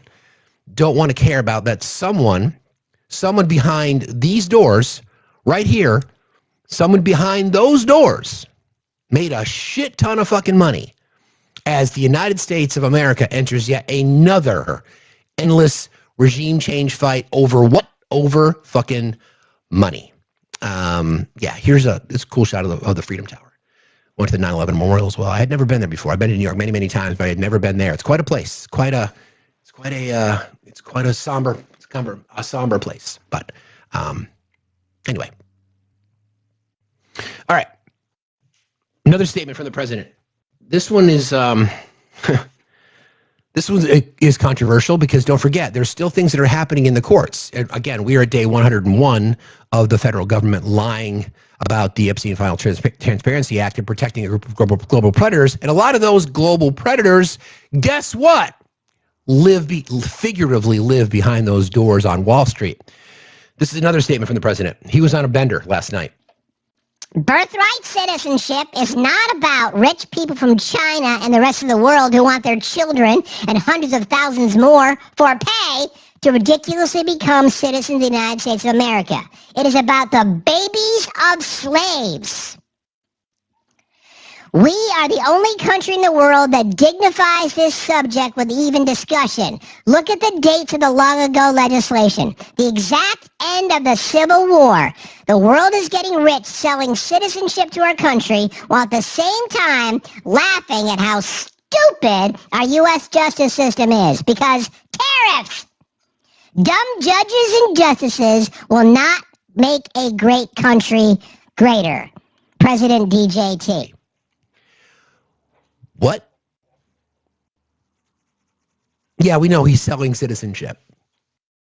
So, does it matter what the Constitution says? It doesn't matter that the Constitution clearly delineates between delineates, big word for MAGA, clearly divides or separates thoughts or language of the law.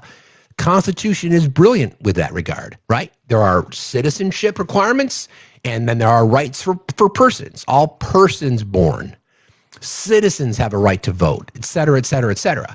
If you're born here, if you were born on U.S. soil, you are protected under the Constitution because you are a citizen. If you are here, whether you're a citizen or not, you are afforded due process protections under the Constitution.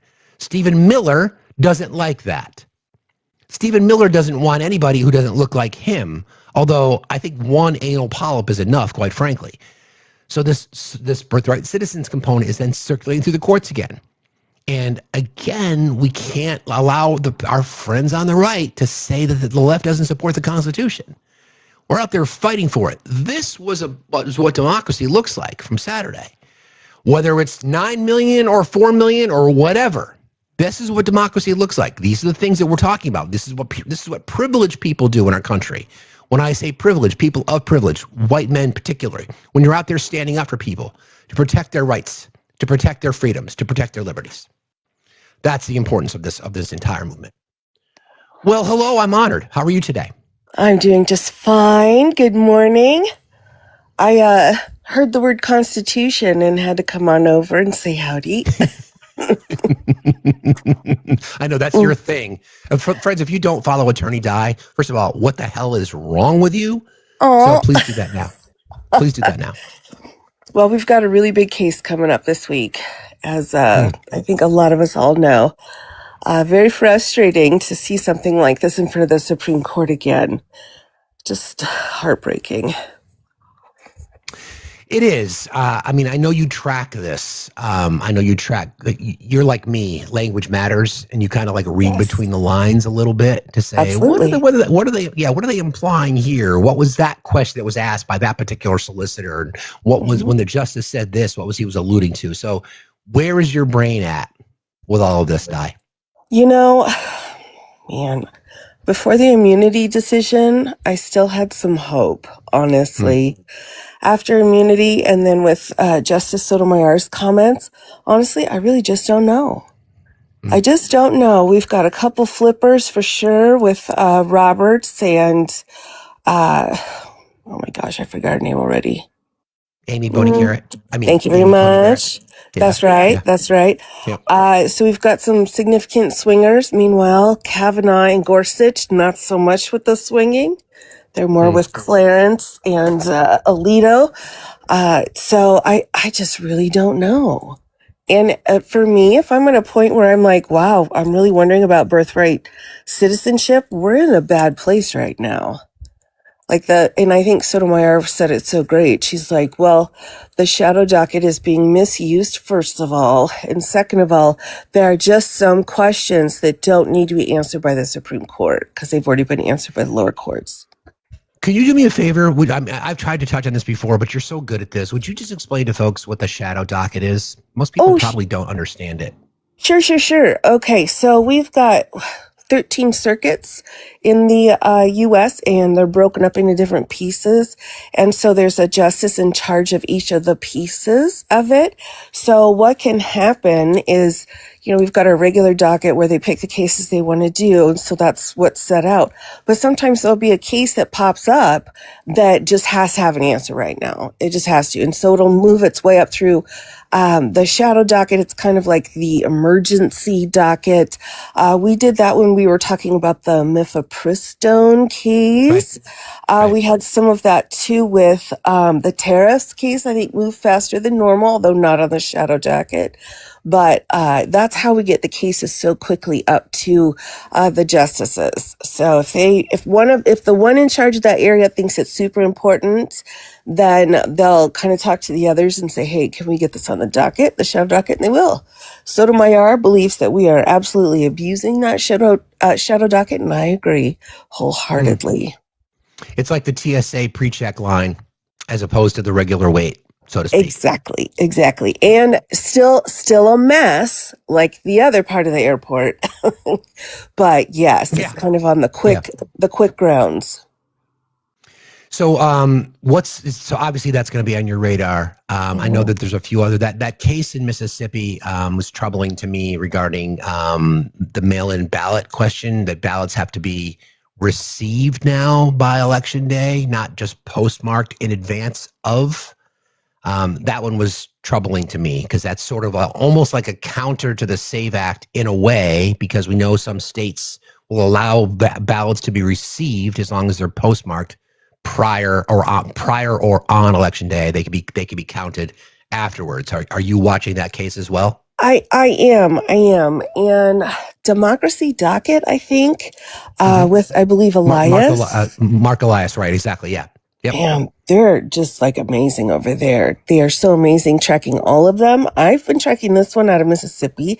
I think it's interesting because of this like state versus federal question. Like, why do the feds get to come in and tell a state how many days that they have to have or not have in order to run their elections? When we start getting into the feds being too bossy over elections with the states, we're going to be seeing a red flag there. That was another reason why, in my opinion, the SAVE Act was such a bad piece of legislation. A lot of people are like, oh my gosh, IDs, and I agree completely. Poll tax, I agree as well. But what I saw was a huge problem with the federal government coming in and basically taking over the states' elections, which is a violation of the Constitution. So, in other words, Di, states' rights for thee, but not for states' rights for me, but not for thee. Depending on what the issue is, apparently, which is again the frustration for all of us. I'm with you. Like, if, for example, if the SAVE Act had legislation that the federal government was willing to invest so that every single American, every single U.S. citizen could have a free passport, I would support that. I would have no problem because I know the issue of illegal votes is so small. But because of the poll tax connectivity to it, we're focused on the constitutionality of it. We all want free and fair elections. We all want our elections to secure, and we know that they are. They really, really are. And that the president can vote by mail, but apparently nobody else can. So if you want to say we'll avoid the poll tax and we'll give you a passport, I'd be fine with that. I think most Americans would sign up. Otherwise, it's voter suppression. Yep. Agreed. And, to one of the biggest issues, in my humble opinion, when it really comes to voting and going through, is that I feel like for the first time ever, we've had a billionaire by a president. And that's really what bothers me. We do have the poll tax issue, and that can come in really hard with civil rights. But ultimately, it's like, what?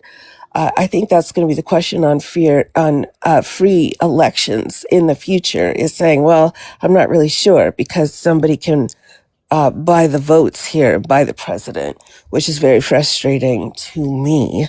I'm sure a lot of other people feel the same. Yeah. And so the identification, the other thing too that drives me crazy is this real ID that they put forth before. And they're like, you got to fill out all this crap, and then you can get you can get your real ID, right? So we've got the real ID in place. The other thing too is I've looked through all of that voter registration laws. It's like a book, like the amount of laws we actually have to protect from fraud for our elections. It's just bonkers. Like I can't even make it all the way through. There's so many laws. So I knew it. A new one came through right after Biden became president. They had to clean up that vice president issue with Pence. Right. So they're like, Pence, go change the election. And so one of the first pieces of legislation they passed was to clarify that that's a ceremonial role, literally saying the vice president only has a ceremonial role. So that piece of legislation went in and out, got signed, and we were done. So we've already kind of put into place what we needed for 2020 to not happen again. That's a good point. That's a good point. And I appreciate that something got passed, I guess. Yeah. Something little helpful. things. I mean, well, and I'm glad you brought that up because Democracy Docket, Mark Elias, his organization deserves a lot of credit. They're going to be one of those people when we look back at this point in history that will probably not get recognized enough for what they've done. But it's little things like that. You're talking about the Electoral Count Act and whether or not the vice president has any official capacity at all, and they don't. Right. I mean, I'm never gonna give Mike Pence credit for anything other than he followed the rules. Like, no, I can't do this according to the rules. I'm not going to pat him on the back for that. I'm glad he did. If it was JD Vance at the time, there might have been a different story. But little things like that, like you said, changes to that law. So now it is entirely ceremonial.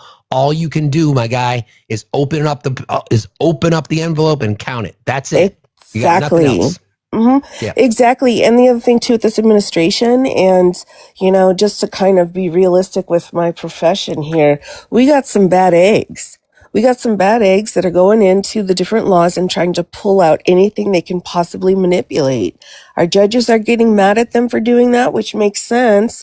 But also they're twisting things up, which is how this birthright citizenship even came to SCOTUS to begin with.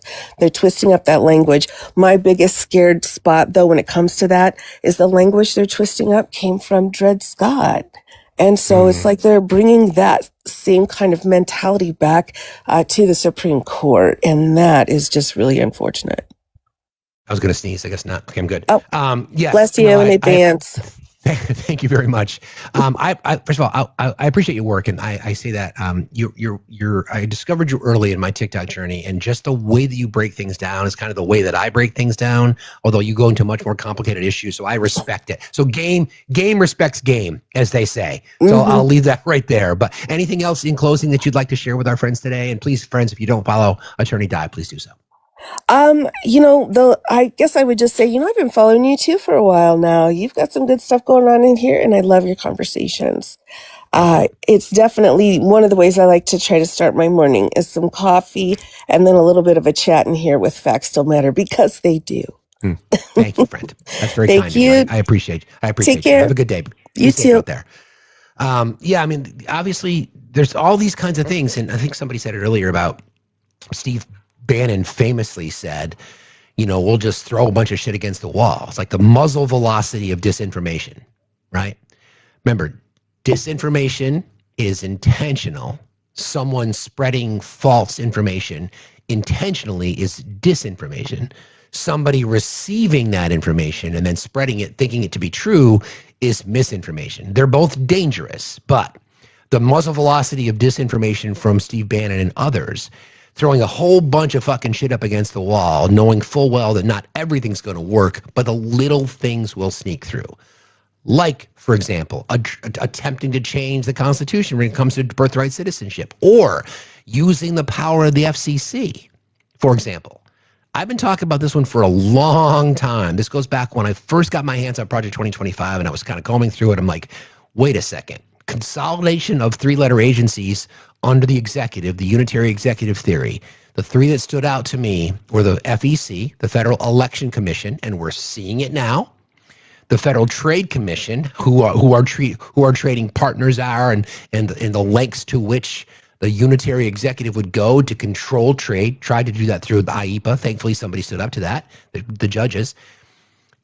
And the FCC, the Federal Communications Commission. And I've got some sound for you that I'll play on that particular issue, because don't forget, this has been celebrated in right-wing circles, suppressing speech and suppressing the press. Say that 3 times fast. Brendan Carr is one of those people. I pay attention to this because I used to hold an FCC license because I worked in radio and television. So I was subjected to FCC rulings, and I've always defended the press.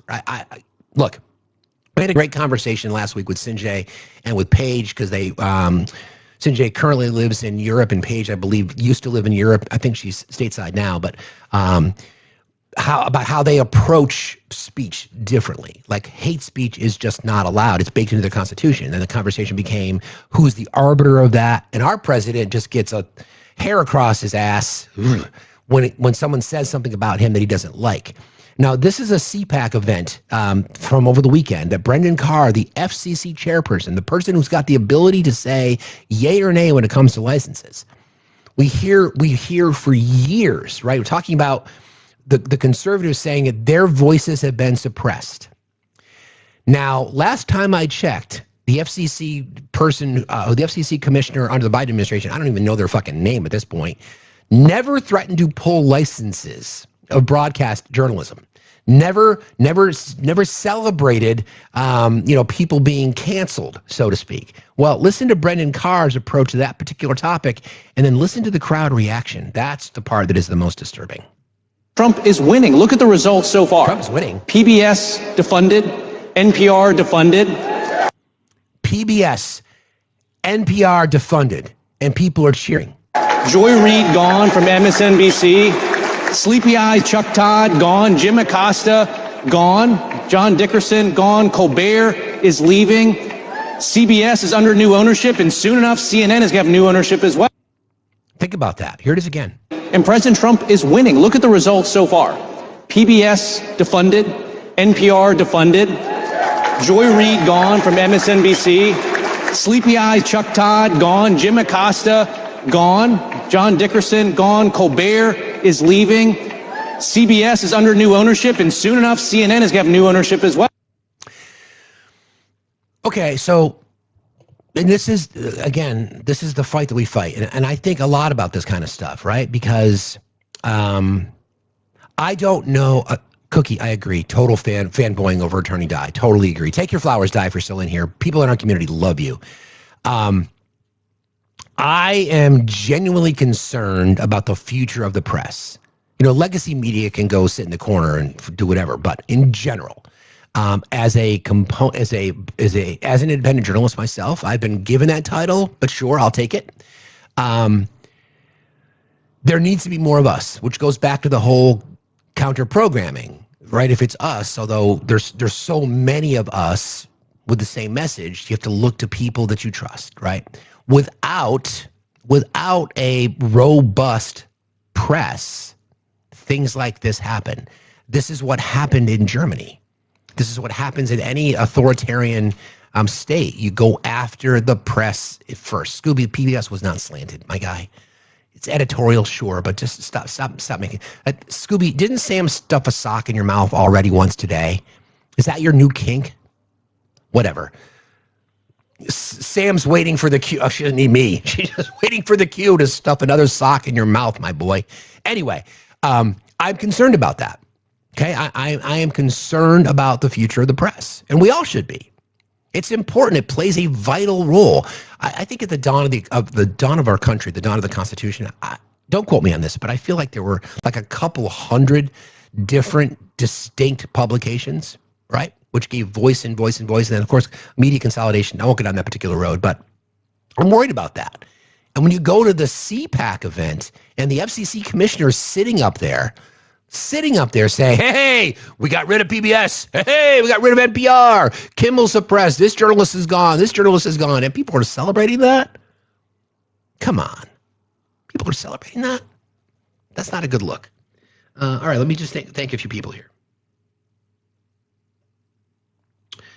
I would like to thank Kelly. Thank you very much, Kelly. Kelly says, eat the rich. I appreciate you. I agree. That's very kind of you. Appreciate you very much. Let me go over here. Thank you all for your help and support of the Do Something tour. We'll get there. We have to get there. We will get there. Want to thank. That's very kind. Julianne, thank you very much for your contribution on the the Do Something tour. You're amazing. Thank you so much. That's very sweet of you. I appreciate you. Also, Sean, for the Do Something tour. Thank you, Sean. You're very kind as well. Appreciate that. And then Savage, you're so great. You're loyal. Your weekly $2 a day. Thank you for $10 on Venmo. Safe travels. I appreciate you guys. So I hear things like that, and then we hear the whole fake news rhetoric, and this has been building and building and building and building. And yeah, we can be critical of how media is packaged. Like, I don't watch CNN because I just don't like the way they're programmed. Like, I don't have a cable subscription. I have very limited streaming services, although I'm in the process of getting rid of some of those as well. I'll keep probably one so I can watch baseball. Other than that, I don't know. My PayPal is at Factsstillmatter. You can find the link in the link tree that's in my bio. Thank you very much for that. This should be concerning to all of us.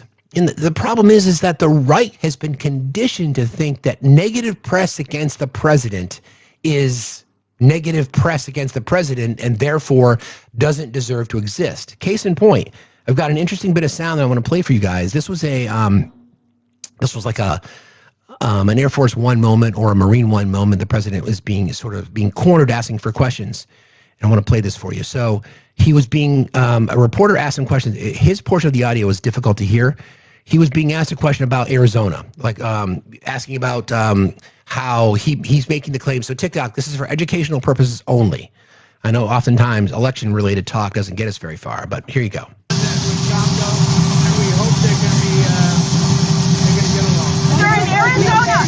Arizona, why did the FBI seize election records in that state? Okay, so the reporter asked, why did the FBI receive election information or seize election information in Arizona? Okay. Probably thought the election was rigged, right? It wasn't rigged, though. Oh, really? It wasn't rigged, and he's like, really? Well, who told you that? Of course, the reporter is a woman. Of course, that makes it easier for him to lean into his bullshit. Your own Attorney General in 2020 said that there was not measurable voter fraud to change the outcome of the election. I think it was rigged. Sir, where's the evidence for that? It wasn't rigged. You're a rotten reporter. If you say the election wasn't rigged, you're a rotten reporter. You know, we oftentimes want to pull on the thread, right? So there you go. There's two conspiracy theories wrapped up into one. That he won the 2020 election, and that if you report otherwise, then you're fake news. And then what happens? News agencies who report on the truth are being threatened to lose their licenses. So again, counter-programming. The more and more legacy media in America, okay, as someone who worked in media for 20 years, between radio and TV for around 20 years, all told, media in America has always been conservative. It's always been conservative. It has to be by and large. I don't mean like far-right conservative, though there's plenty of those. It's around the middle. Where the bias comes in is an individual's editorialized. But they've always been conservative. And I've gone through this exercise with you guys before. Fact check. MediaBiasFactCheck.com is a great resource. I use it professionally. I've never been sued based on the information that I provide. If I'll quote somebody, I'll reference it. I'll do the bibliography back from the old days. But here we sit, right? Exactly. What about Biden? Here we sit. Here we sit in a world where the president tries to convince everybody that it's the radical left lunatic media. No, the only radical media in our country exists on the right. It is Fox. It is OAN. It is podcasters. It is Elon's Ecosphere. It is Brendan Carr, the chairperson of the FCC, who's got connections to Project 2025, who's trying to tell people in America who are less than informed, I'm being kind, that the reason that we are getting rid of PBS, NPR, and journalists are losing their license is because they're woke and they don't tell the truth. You can make up your own mind. You can make up your own mind. And don't you find it interesting when the president who sues everybody, I have not heard of one lawsuit of any against any person connected to the e-files that has called out Trump's name. One, not one. So we need to protect the press. It's important. It's really, really, really important. Without the press, we don't get Watergate. Without the press, we don't get all kinds of layers of protection that have never been sort of farmed out. Yeah, you're right. It's very telling. That's part of. It's by design. I mean, it is by design. It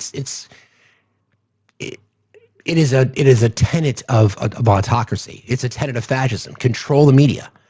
This is by design. They're following a textbook. And by the way, there was a statement by the president. Speaking of autocrats, I want to mention this because, like I said, he was on one on True Social. Let's see if I can find this.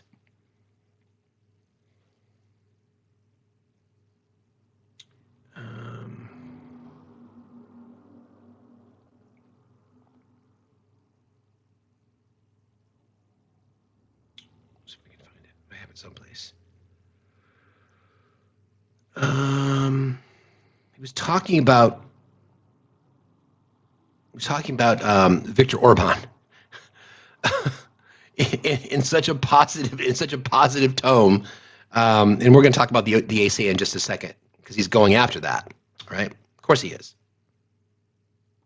I think I lost it. Doesn't matter. He was celebrating Viktor Orban as a champion for peace. What did Viktor Orban do when he became president? Went after the fucking media. It's a script. I don't tell you these things because I'm like, hey, let me come up with some conspiracy theory about what autocrats do when it comes to the press and the rule of law and court systems. Nope.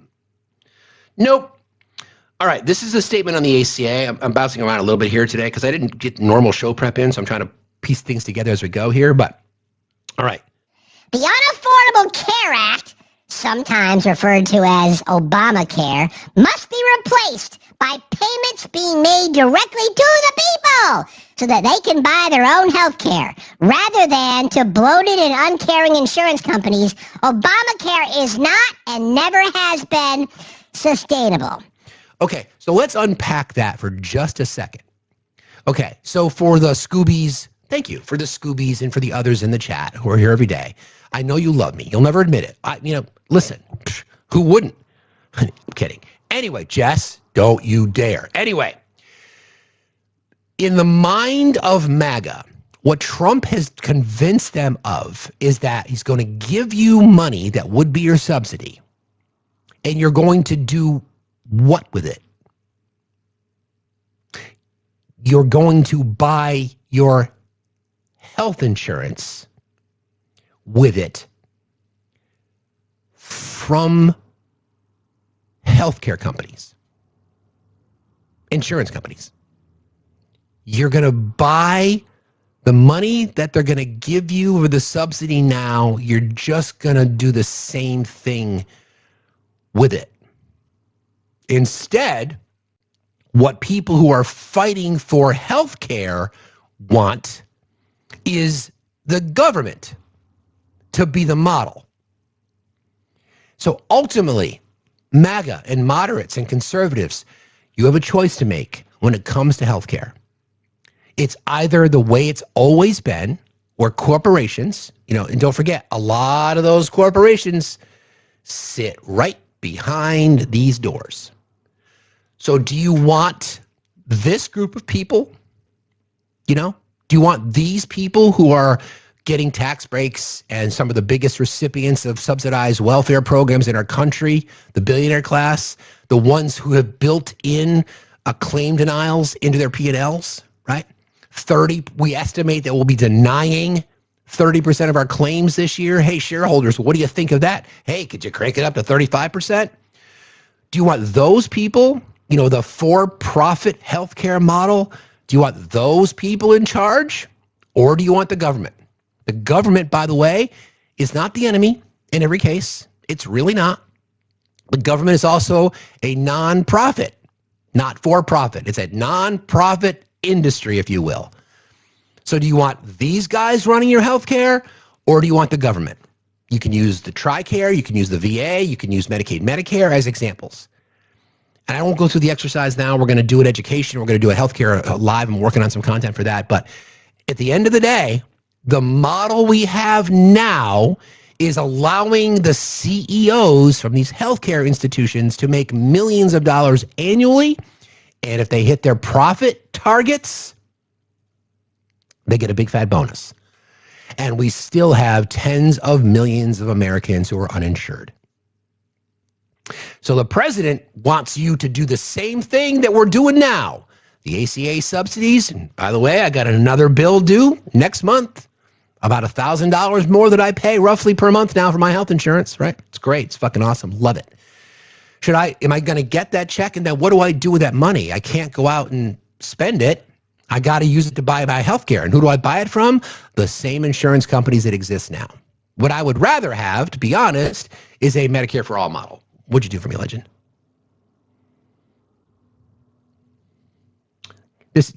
Thank you, Gregory. That's what I wanted to read. I'll do that next. Hearts of the chat for Legend, because he's fucking on it. Legend does all of our backgrounds every single day, and Legend is a legend. No doubt about it. So it's a really simple question, you guys. It's a really simple question, right? This entire thing. This is what we're stuck on. That's why we fight. That's why 9 million people, estimated, showed up at a rally like this, because we're fighting for fucking healthcare. And what's the president going to do? Obamacare is far from perfect. I've been on it for years now. But it allows me to insure my daughter and my boys. It allows me to do that, and myself. I would not have the option as a small business owner otherwise. So instead, what the president wants to do is give you the subsidy check that we have now, and then you can buy your own insurance from the healthcare companies. And what do you think those healthcare companies are going to do, friends? They're going to raise your prices.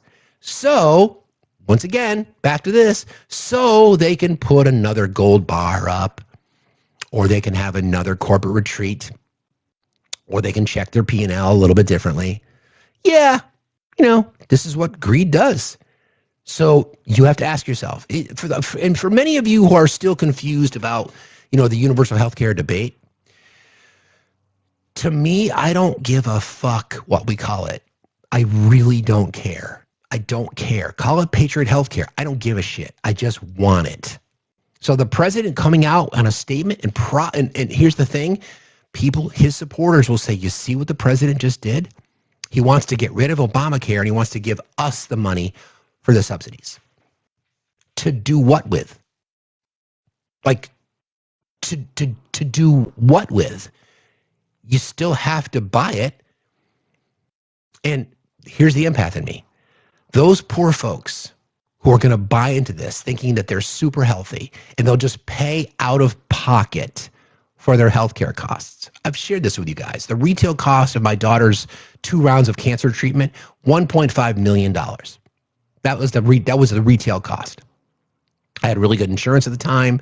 Thankfully, blew past the deductible early. I think it ended up being around $50,000 had to be paid out of pocket. And I just finally paid it off like a year ago. So there's that. So what happens, all you alphas, if you have one accident? Okay, you'll pay cash for that. Then what happens with the next one? Do you have enough cash to handle a $1.5 million cancer treatment? or a heart condition or a serious car accident? Thank you. Thank you very much. Do you have any of that? Thanks, Matt. Do you have any of that? Are you in a position to survive one of those? The overwhelming majority of Americans aren't in a position to survive the common cold these days. And what our president wants to do is just say, oh yeah, Obamacare. Yeah, we'll just give you the money. To do what with? This is a statement that I wanted to read to you from the president regarding Viktor Orban. Highly respected Prime Minister Highly respected Prime Minister of Hungary, Viktor Orban, is a truly strong and powerful leader with a proven track record of delivering phenomenal results. He fights tirelessly for and loves his great country and people, just like I do for the United States of America. Viktor works hard to protect Hungary, grow the economy, create jobs, promote trade, stop illegal immigration, and ensure law and order. Relations between Hungary and the U.S. have never reached new heights of cooperation. Okay, and spectacular achievement under my administration thanks largely to Prime Minister Orban. I look forward to continuing working closely with him so that both of our countries can further advance this tremendous path to success and cooperation. I was proud to endorse Viktor for re-election in 2022 and am honored to do so again. Election day is April 12th, 2026. Hungary, get out and vote for Viktor. He's a true friend, fighter, and winner, and has my complete and total endorsement for re-election as Prime Minister of Hungary. Viktor Orban will never let the great people of Hungary down. I am with him all the way. President DJT. I would like it to go on the record that the President of the United States of America is endorsing full-throated endorsement for a bona fide fucking dictator autocrat. I mean, we talk about the axis of evil. I would put Viktor's name on that list, sprinkle a little Vlad, throw a little Kim Jong-un in there, and then the American president. I was proud to endorse him for re-election, and I'm honored to do so again. Get out and vote, Hungary. Hungary, get out and vote, even though you're going to be questioning whether Hungary doesn't have free and fair elections. Okay? But yet, the American president is telling Hungary to go vote. But in America, no, you can't vote here by mail, especially. Blue state fraud, et cetera, et cetera, et cetera. Do you see, MAGA, why we make these comparisons historically? Why we say you can't do this fucking bullshit again because we know what happened the first time. But anyway, those are just pesky details. Mag Road, how are you today? Mag Road, are you there? Hello? I'm so sorry. That's okay. I didn't mean to. I don't even know how I did that. I apologize. It's not a problem at all. Thank you for being here. I appreciate it. Thank you for what you do. I love you. I don't even know how to get down. I've never come up before. What do I do? I got you. I got you. Thank you very much for being here. I appreciate you. Thank you, Steve. My goodness. You got it. That's funny. That's funny. That happened. I appreciate that. That's funny. But seriously, the president thanks, Greg, for saying that. The president wants to use his social media platform to prop up another dictator? A highly respected prime minister of Hungary? Okay. Let me just give you a little bit of insight onto that guy. Hang on a second. This is Viktor Orban. He changed the constitution and election rules in ways that critics say favor his party. He expanded control over the courts and judicial appointments. He reduced checks and balances. Organizations like the European Union and Freedom House have said that Hungary has moved away from democracy. Media control and suppression of the press. Government allies have acquired many major media outlets. Independent journalists report pressure and reduced access. Critics say this creates a pro-government media ecosystem. Sound familiar? Orban is one of Europe's strongest opponents of immigration. He built border fences during the 2015 migrant crisis. He framed migration as a threat to national identity and security. He promoted Christian Europe rhetoric. Supporters see this as a protecting sovereignty. Critics call it xenophobic. He passed laws restricting LGBTQ plus content in schools and media. He opposed same-sex adoption and broader LGBTQ rights. These policies have drawn strong criticism from human rights groups and the EU institutions. He maintains relatively warm relations with Russia, even after the Russian invasion of Ukraine, frequently clashes with the EU over sanctions, rules of laws, and funding. Critics say Orban's government steers public money to allies and loyal business figures. The EU hasn't, wait a minute, what was that one again? Hang on a second. This is for effect, all right? He says, critics say Orban's government steers public money to allies and loyal business figures. Okay. And then the EU has investigated concerns over misuse of funds and fraud. The President of the United States just glazed this guy. When you compliment somebody, don't forget, Viktor Orban's been invited to the White House. He's been to Mar-a-Lago. He's spoken at CPAC events, right? And our president praises him. Highly respected Prime Minister of Hungary, Viktor Orban, is truly a strong and powerful leader with a proven track record of delivering phenomenal results. He fights tirelessly for and loves his great country and people, just like I do for the U.S. Viktor works hard to protect Hungary, grow the economy, create jobs, promote trade, stop illegal immigration, and ensure law and order. He did those things by changing the Constitution, by keeping himself in power. And our president supports that guy. Okay. Just want to make sure I understand. Anybody would like to comment? Hey, Scooby, any comments on that? Is Viktor Orban somebody that you two idolize? The right's very quiet today. What are you guys going to organize a 9 million person rally? Estimates. When are you going to organize a rally like that? What are you defending? What are you propping up? What are you fighting against? What are you fighting against? One of the things that have become more and more obvious to me, right? Or did Sam put a sock in your mouth already? Probably. Exactly. Good call, Hector. Hey, Hector, I messaged you, bro. Thanks for what you did with reading what I wrote, bro. I really appreciate you doing that. And I did it this morning because you inspired me to kind of go back and look at it again. So thanks for doing that, man. Mad respect for you. You know that. Why are we idolizing someone who does exactly what our president is doing? Oh, because that's what fascists of a feather flock together. He literally changed the fucking rules of his country. He literally manipulated the courts. He literally suppressed speech. He literally violated constitutional norms. He took away the rights of journalists to cover. That's exactly what's fucking happening now. Using the same anti-immigration rhetoric, using the same rhetoric against marginalized communities. And our president is idolizing that shit? Are you fucking kidding me? But where's the resistance? Where? I agree, Kipper. Where's the resistance? Are you going to show up, MAGA? Because you guys should be the ones that are showing up in force. You guys are the ones saying my rights are being taken away. I believe in my country. I believe in the Constitution. I believe in our democracy. And yes, a constitutional republic is a form of democracy, so get over yourself. Where the fuck are you? Where are you? But you know what we're doing? The 9 million people estimated strong that showed up across the country on Saturday, 3,200 rallies across all 50 states.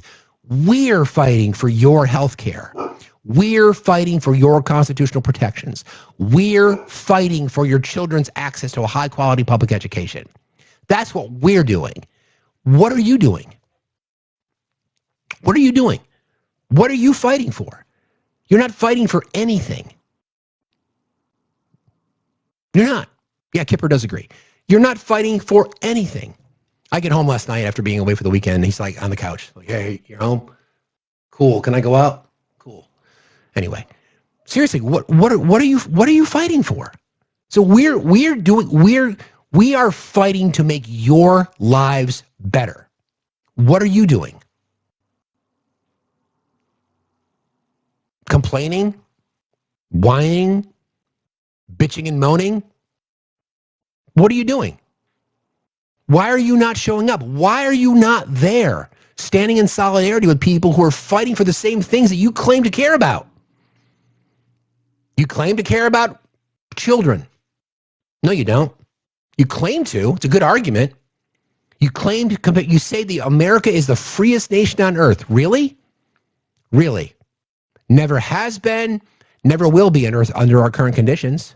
Not as long as Wall Street's in charge. If you think we're so free, then why is our president praising an individual who is literally suppressing voices in his country? But nothing to see here, right? Okay. Just want to make sure. Nothing to see here, though. I meant to play this last week, so this is a bit of a long little moment, but I have so much to say about it. So I think I just want to play it for you guys. During the cabinet meeting, there was a moment when the president was attempting to be fiscally responsible. So much so that his focus was on the type of pen that he uses. So bear with me, because this is painful. But again, this is the American president, the guy who literally just praised that authoritarian dictator, whose polling averages hover around 36, 37%, whose economy is flailing, who's about to send more American lives to lose their lives overseas. But this is what's important to him. Buckle up. But it writes well. I like it. But I can't have the pen the way it was. You know what it is. I don't want to give them too much publicity, but they do treat me well, Sharpie. So I came here, they have $1,000 pens. And you know, you hand pens out, you're signing and you hand them out, you're handing them to all these people. Sometimes you have 30, 40 people. And they were $1,000 a piece. Beautiful pen, ballpoint. 1,000, it was gold, silver, gorgeous. But I'm handing out to kids that don't even know what they're. What is this, mommy? It's kids. They're getting a pen for $1,000. They have no idea what it is. And I feel guilty because I'm like, you know, I'm by nature, I don't, you know, it's the government. I love the government like I love myself economically. I want to save money. So I love the government like I love myself. Okay. Say, this is crazy. And it had another problem. They didn't write well. So I take it out and I saw it and there's no ink. And I got all you people looking and you say, there must be something wrong with Trump. And I'm signing and there's no ink in the pen and it costs $1,000. This one I called the guy. I said, I'd like to use your pen, but I can't have a gray thing with a big S on it. Saying Sharpie. As I'm signing a $1 trillion airplane contract to buy brand new fighter jets, brand new B-2 bombers, of which we just ordered plenty. I can't do that with the press. Use your pen, but I like the pen the best, but I'll sign it. I could do like Biden did, you know? Give it to somebody else to sign, or an auto pen, or maybe sign it separately in another room, but I can't use your pen. He said, well, I can make it nicer. I said, what can you do? He said, I'll paint it black. I said, that's nice. And I can even paint the White House on it, sir, if you like, in gold. Almost real gold, not bad. And I can even do your signature, sir. And by the way, this was not staged. I just saw the pen sit there and I thought of this as an example of how $25 million spent by me at the Federal Reserve Building would be a better job than $4 billion that they're spending. And you know, one of the things that Kevin Walsh told me, he said they ripped down the nicest building. I don't know what building they're talking about. They ripped down a building, Scott, right? Kevin Walsh said it's the most beautiful building in Washington. He said the most beautiful space. They ripped it down. Why did they do that? I don't know. Do you know what he's talking about? Is it true? Yes, sir. They ripped it down. We have a moron at the Fed.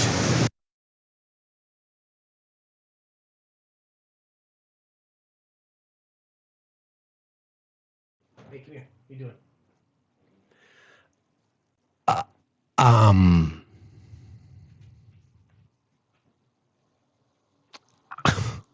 The pen is very inexpensive It writes well. I like it. That's the quote.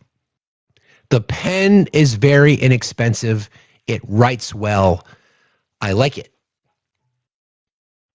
And again, just as a reminder, the president is on Air Force One.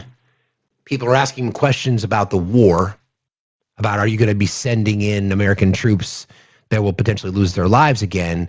And he's showing pictures of the West Wing or the new East Wing. Okay, no problem. And just because, just as a reminder, right? Yeah. Speaking of the ballroom, New York Times has done a great report on it. Trump's ballroom design has barely been scrutinized. President Trump's ballroom has rushed towards construction with little time for public review of this major addition to the White House. Critics warn it still has many issues. Its portico is too big. Its stairs lead to nowhere. Its columns will block views from inside the ballroom. Yep, there's that. And that's just the portico. These are the kinds of details that are normally scrutinized in the design of any building so significant. And in the review that public projects face, and in the review that public projects face in the nation's capital. But barring a judge's intervention, the ballroom is set to move forward this week anyway. The National Capital Planning Commission is scheduled on Thursday to make a final vote approving President Trump's ballroom, clearing the way last review for a major addition to the White House that was publicly unveiled in detail only in January. Last month, another panel led by the president's allies, by the way, a hand-picked panel referred to as the Commission of Fine Arts, discussed the ballroom for 12 minutes before unanimously approving it. The hurried reviews with construction cranes already swiveling around the White House grounds are an abrupt departure from how new monuments, museums, and even modest renovations have been designed and refined in the Capitol for decades. And the ballroom will be the worse off for it, architects warn. Take the White House fence, a far more modest part of the complex that received more probing attention from both commissions when it was rebuilt during President Trump's first term. The White House fence was redesigned to be taller and more secure. Over 9 months of public meetings, the National Capital Planning Commission weighed in on the size of the fence piers, the decorative tops, the thickness, thicker the better, the thickness of the pickets, and the spacing between them. A 5.5-inch gap was determined to be best for the White House from a security perspective without making it a pier like a prison. Okay.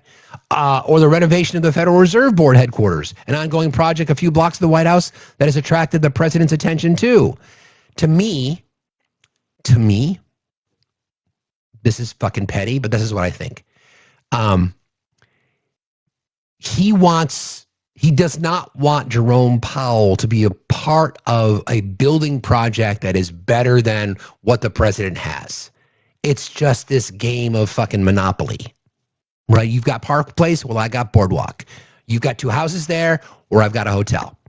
New skylights were planned to enclose an atrium in the Eccles building, but the Planning Commission wanted to ensure the change wasn't visible to pedestrians taking in the original 1930s era building from Constitution Avenue. Or the Smithsonian's National Museum of African American History and Culture, which opened just south of the White House in 2016 with a signature facade of ornate panels. By the way, arguably the best museum in D.C. is that one. The Commission of Fine Arts was deeply involved in selecting the bronze-like finish on the panels. After months of debate and in-person testing, it endorsed the 5-coat, bronze-colored, polymeric painted finish identified as custom artisan.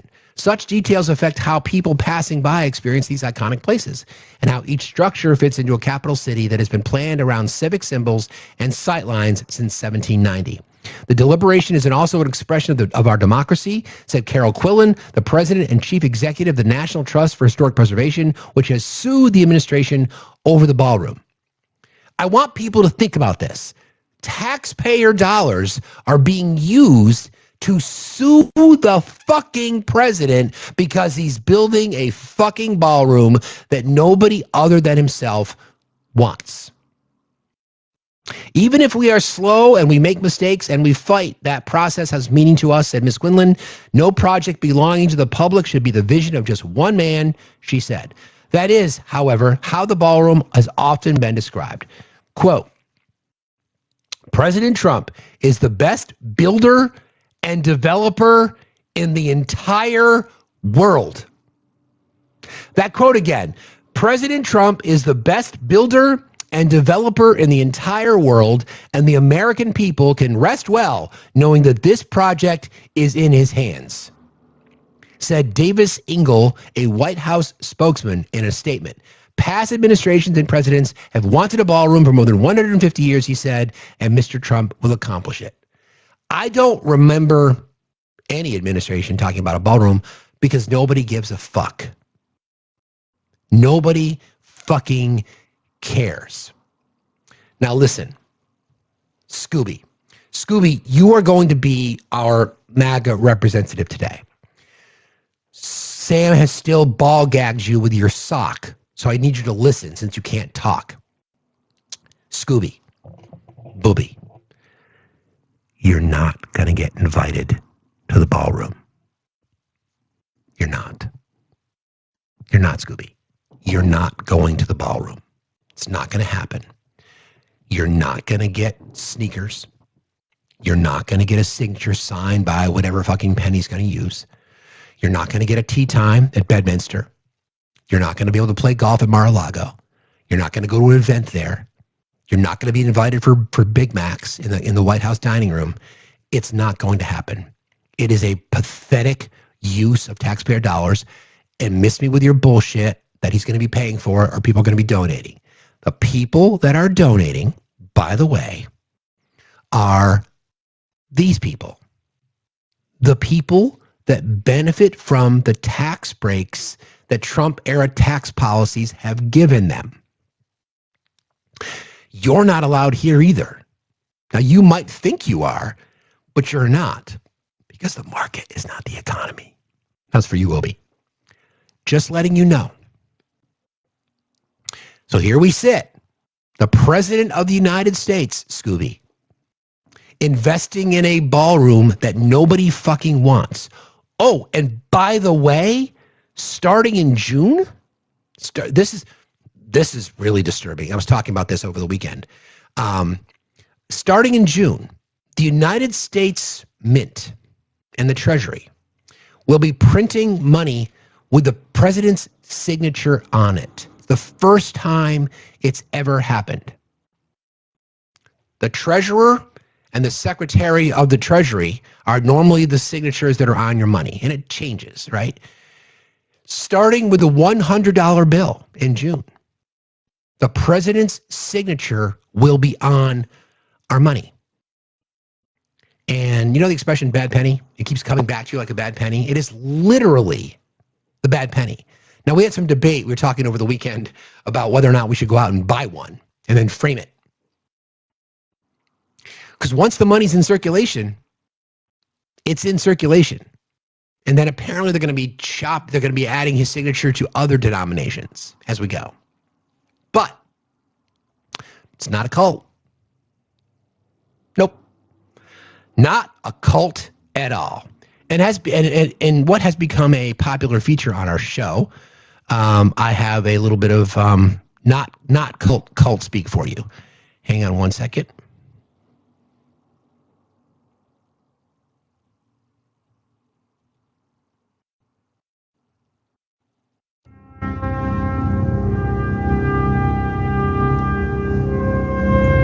These are MAGA's words of wisdom.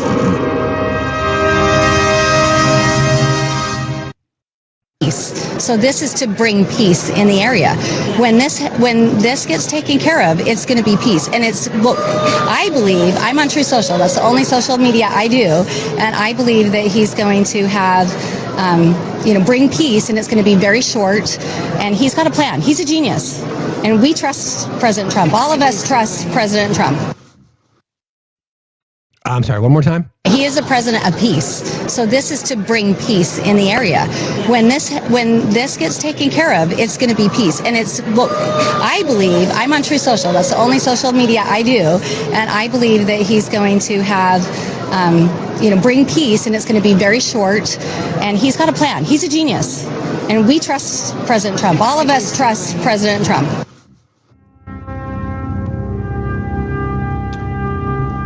Whew.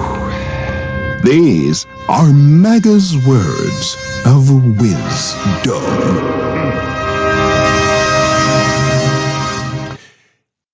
So, Miss, when you leave the CPAC conference with just about every fucking piece of merch imaginable draped over her, hat, bracelet, necklace, jacket, t-shirts, etc., etc., etc.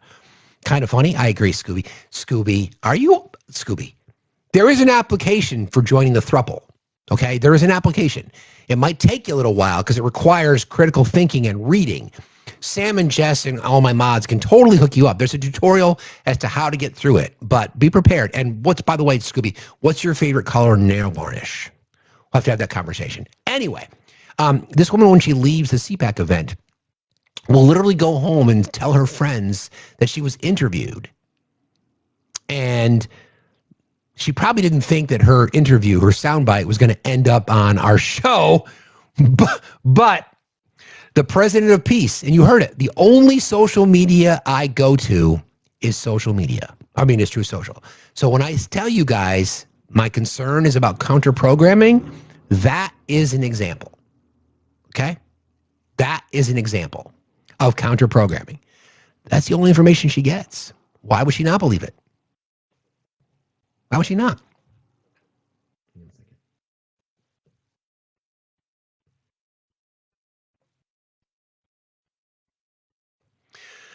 Good to know.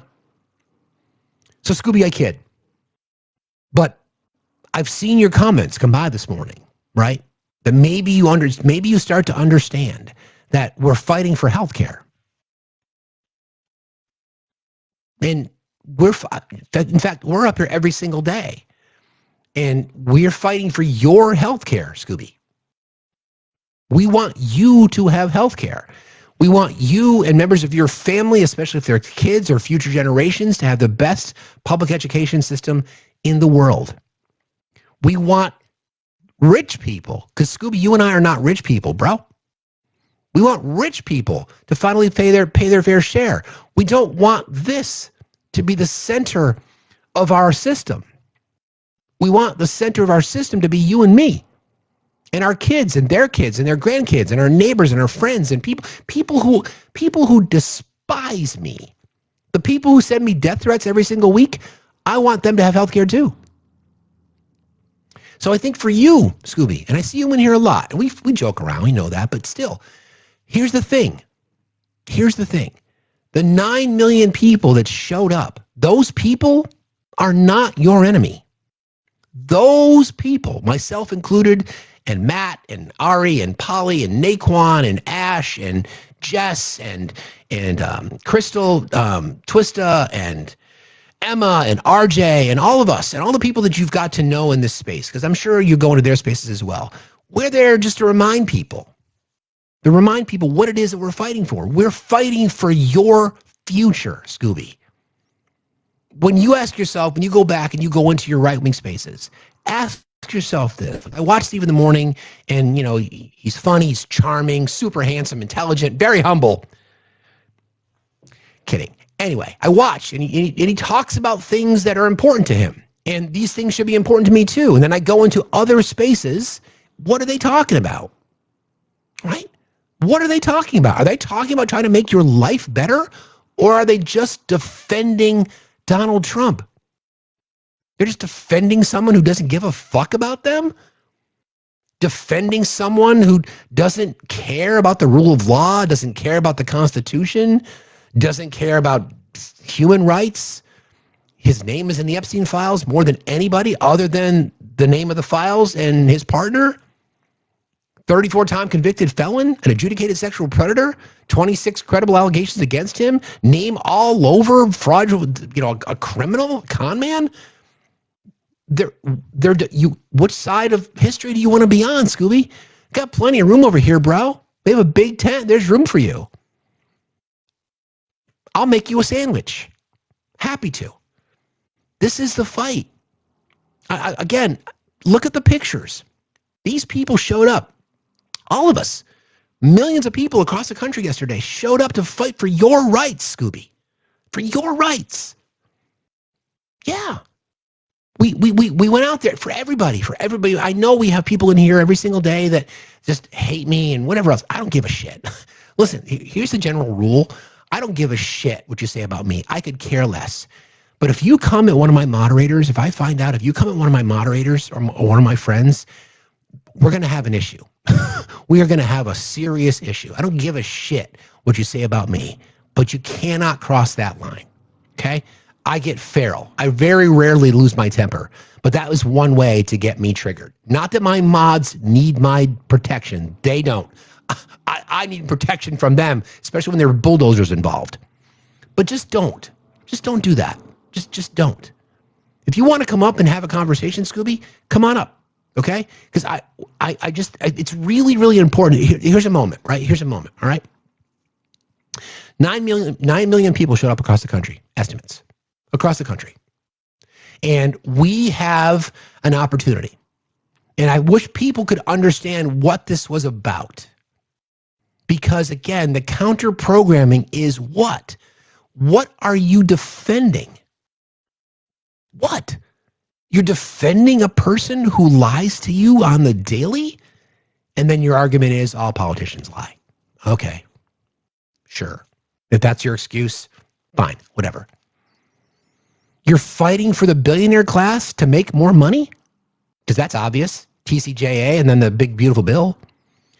You're fighting for taking funding away from public health programs? You're fighting for cuts to education? You're fighting for cuts to Medicaid, Medicare, and rural hospitals? You're fighting to defend taking away money for SNAP? What? What? Now, I'd like to think that you don't support those things. You don't have to.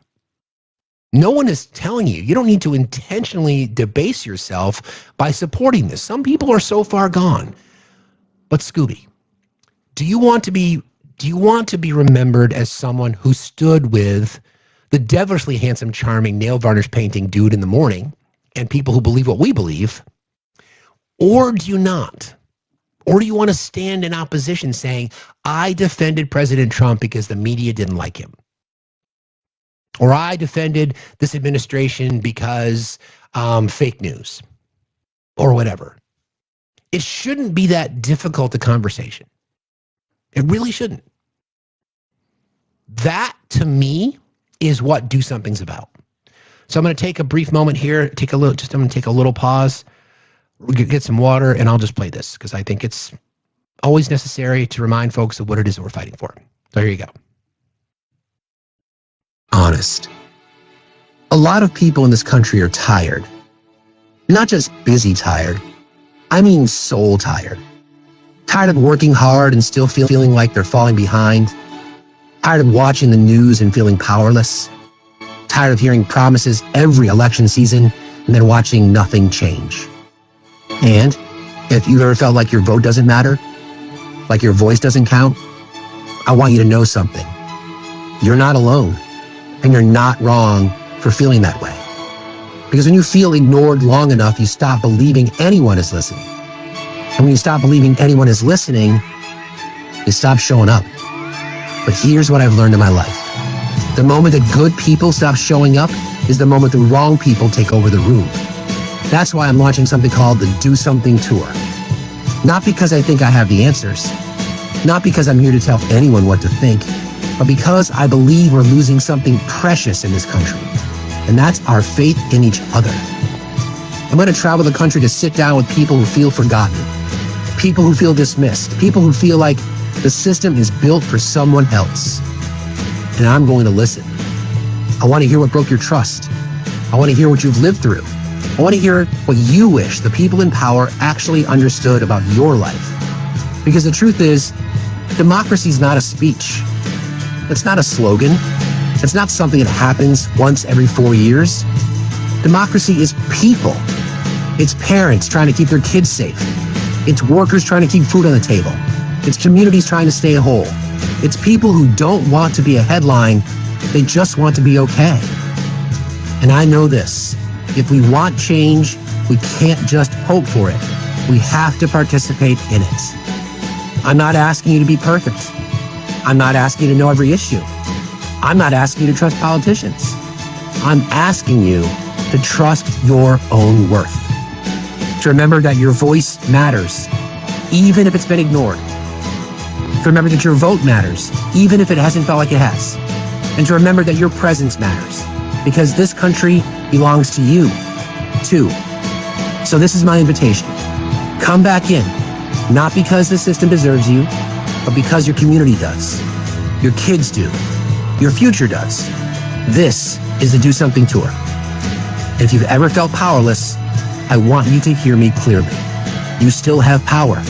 So, let's do something. Together. So Scooby. So maybe that was inspiring to you. I don't know. But that's the point in this. It's funny. I was just thinking about this moment. Hector, I see. I'll bring up in a second, bro. I had a really good conversation during karaoke that did not exist with myself, Politics, and Matt and Polly. And we weren't there talking about how much Trump sucks. We weren't there talking about how the rise of fascism. We were talking about making sure that we're getting the message out, that we're fighting for fucking healthcare, that we're fighting for fucking education, that we're fighting to defend women's rights and the rights of marginalized communities, trying to get money out of politics. Because our mission, our counter-programming mission, is to make people's lives better. That's it. We just want people to have a fucking better life. That's it. And I felt inspired by those two guys. I mean, we're all committed. We all do our shows differently. You know, we all have a different approach to it, but we're fighting for the same thing. And that includes you, Scooby. We're fighting to make people's lives better. And it's not always easy, but that's the mission. And my friend Hector does the same thing every day. And I appreciate you much, bro. Thank you again for what you did. I really appreciate that. That was kind. Good morning to you, sir. Good morning. How are you, man? I'm good. I'm inspired. I'm tired. No sleep last night, but I'm good. I was just going to say, when did you get back? I think my head hit the pillow around 2 a.m. by the time I was all said and done. Woo! Well, you know, we appreciate you going up there and doing what you did, man. It's, listen, this that you see right here is no filter, man. This is the same person. I saw everyone's cameras. He's still very tall. He's even more handsome, and he knows what the hell he's talking about. I'm trying to tell y'all, go shoot your shot display. No, man, it was awesome seeing you guys up there. For a second, I was jealous. I really was, and I don't get jealous. I was like, damn, everyone's up there fighting the good fight. And I love what you said about the things you guys were talking about, because, you know, they see us up here talking about Trump and whatnot, and they think that's what we want to be doing. Friendly reminder, we voted for the qualified black woman. We wanted to be talking about the ways she would be fixing the country. We wanted to be even criticizing some of the things she could have been doing better. That was what I voted for. I didn't want to have to be talking about someone's truth socials on a daily basis. That wasn't my choice. Cool? Great. It's a great point. That's a great point. It's like you stand for something. I mean, standing for nothing and criticizing is fucking easy. That's easy. You know, we're trying to remind people that we're standing for things. These people out here over the course of the weekend, the 9 million strong estimate, are fighting for something. We don't fight to own MAGA. We fight for healthcare. We fight for education reform. You know, it's frustrating that message doesn't get through. Exactly. I was just telling a Trump supporter I was speaking to yesterday, because oftentimes when we ask them the questions that we do, they go, well, the other side, well, Kamala. And I'm like, you didn't vote for something, you voted against something. And the worst part about that is you guys don't even understand what you voted against. Like, I don't know how bipartisan you're feeling today, because this is going to be a very partisan thing I'm about to say. This dude in the comments said that Kamala wasn't his cup of tea. And I think that's one hell of a way of saying your taste is shit. I don't know what else to tell you. Coming in hot. How do you say that with your full chest? How do you say that confidently and comfortably? I don't understand people. Anyway, what we saw Fact's doing up in New York is what he's trying to do across the state in people's homes. One-on-one conversations with folks on all sides of the political spectrum. And I, for one, am here for it. So I greatly appreciate everything you do. It was Thursday night. I was like, wait, he's going to the No Kings. And I just thought about that. I thought about your post and I was like, what a perfect thing to read. So I went on your Substack and found it, which, to be clear, if you guys are not on his Substack, please go ahead and check that out. Great stuff on there. Also, get your... I got to get more. I got to get more there. Fair enough. Yeah. Get your Instagram and your Linktree as well, because I posted on Instagram and I tagged you on there, but I didn't have your Instagram and your Linktree. I just found it. I will. Yeah, the Do Something Tour, that's a good reminder. Thank you for that. The Instagram Do Something Tour Instagram is in my Linktree. I need to add my Factsstillmatter Instagram. Oh, gotcha. Content. Yeah, that's the issue. I have to get better at that shit. Like, for example, I did this video of the guy with the axe, the katana, and it got like 1.4 million fucking views. And of course, I didn't make it a minute long. Dang it. I don't think about that shit. I just don't think about it, but I need to start. No, I understand that completely. But on that note, guys, the link's in the bio. If you want to support this amazing platform and everything it intends to do in the future, will do in the future, what it's done in the past. If you just want to support this beautiful AI Richard Greer face, please make sure you check out the links in the bio. Continue to tap, share, comment, send your heart me's, all of the good things. On that note, I won't hold up your show anymore. But appreciate you doing the work out here, man. Somebody's got to.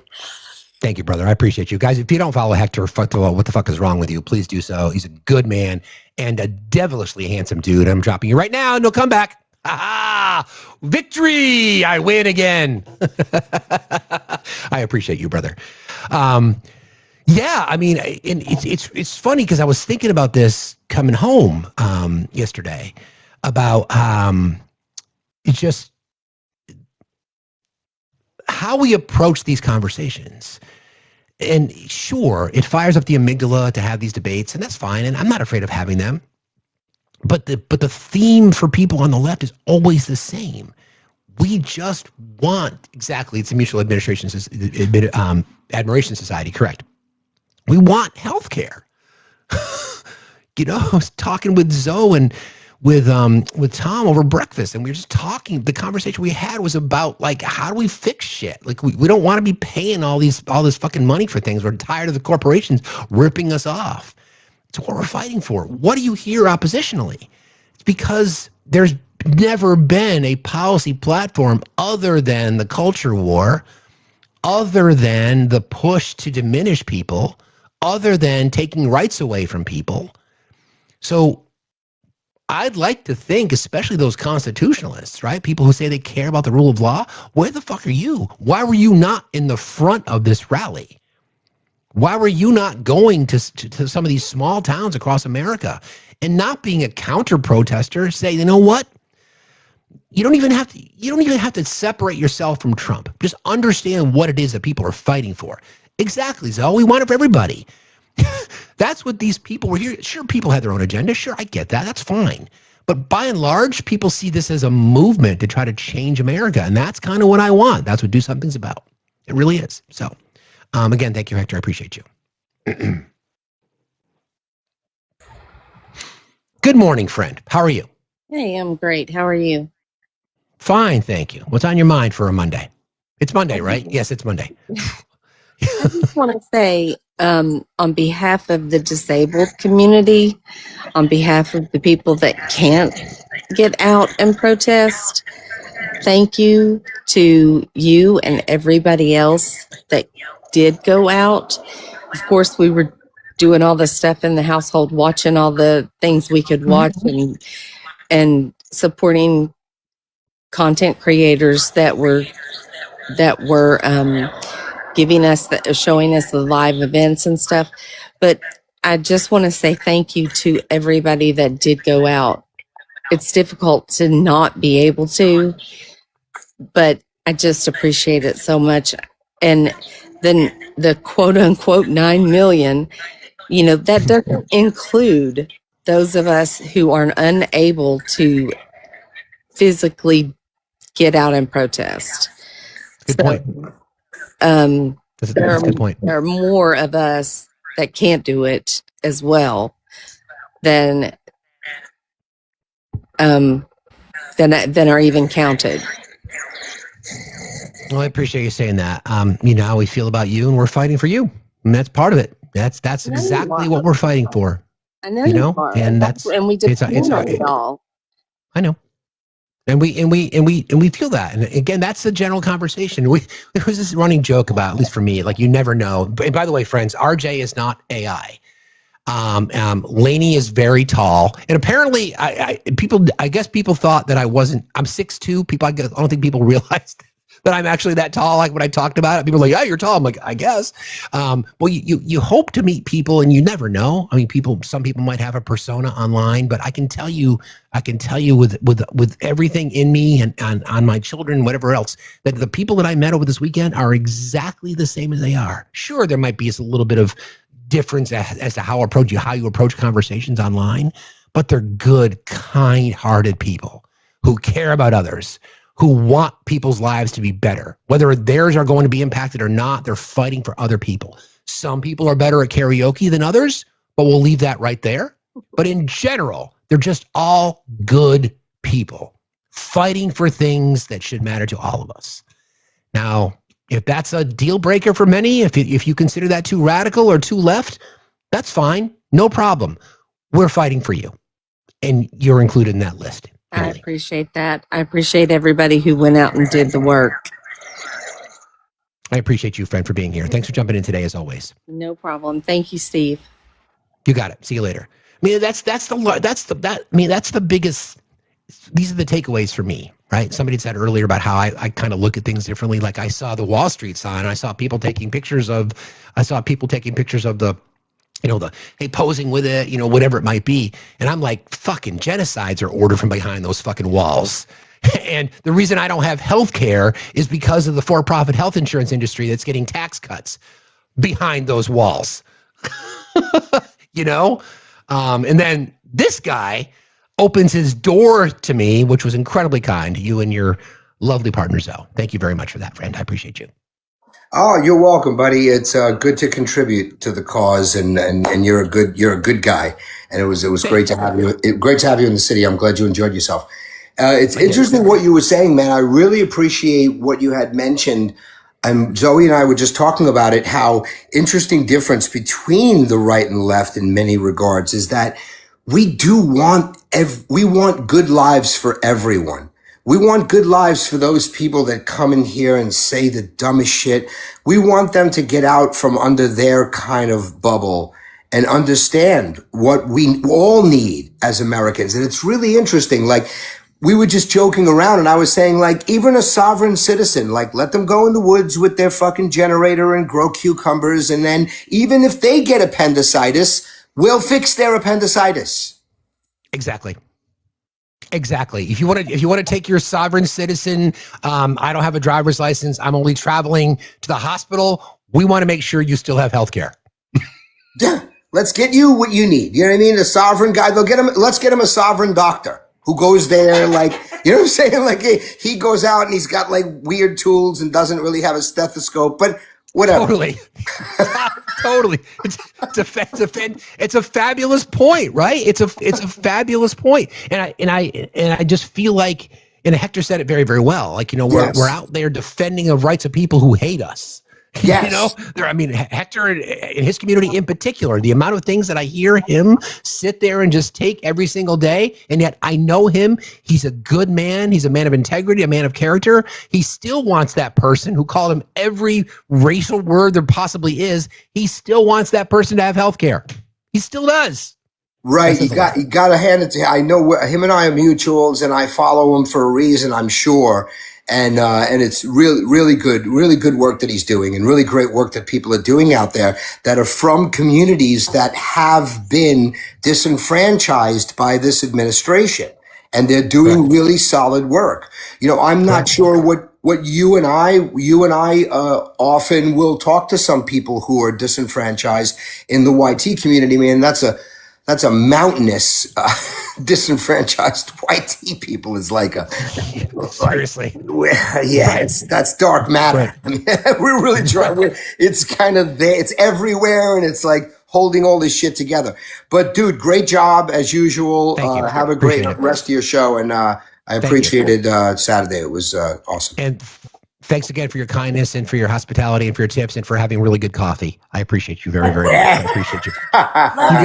You guys, love you too. You guys have a good day. Love you, bro. Later. Be well. Take care. All right. Bye. All right. Bye.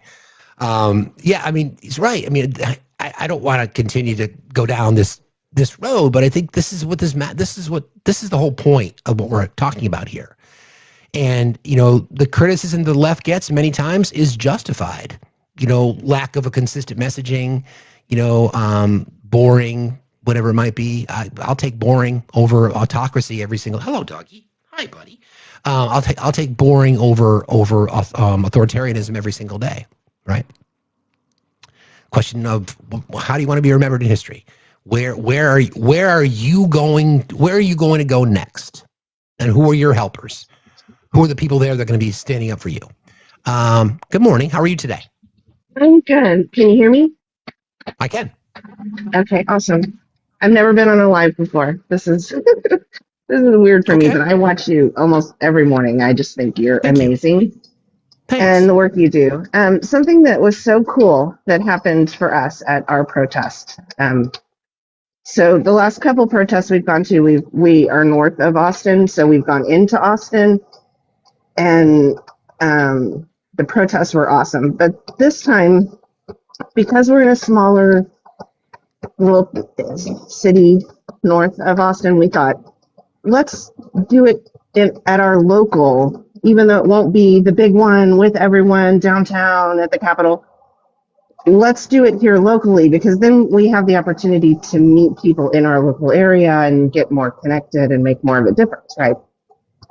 So we attended our small little one here in my town, and a woman came up to me and she said, "Wow, I'm really surprised to see this many people out here. I thought this area was very conservative."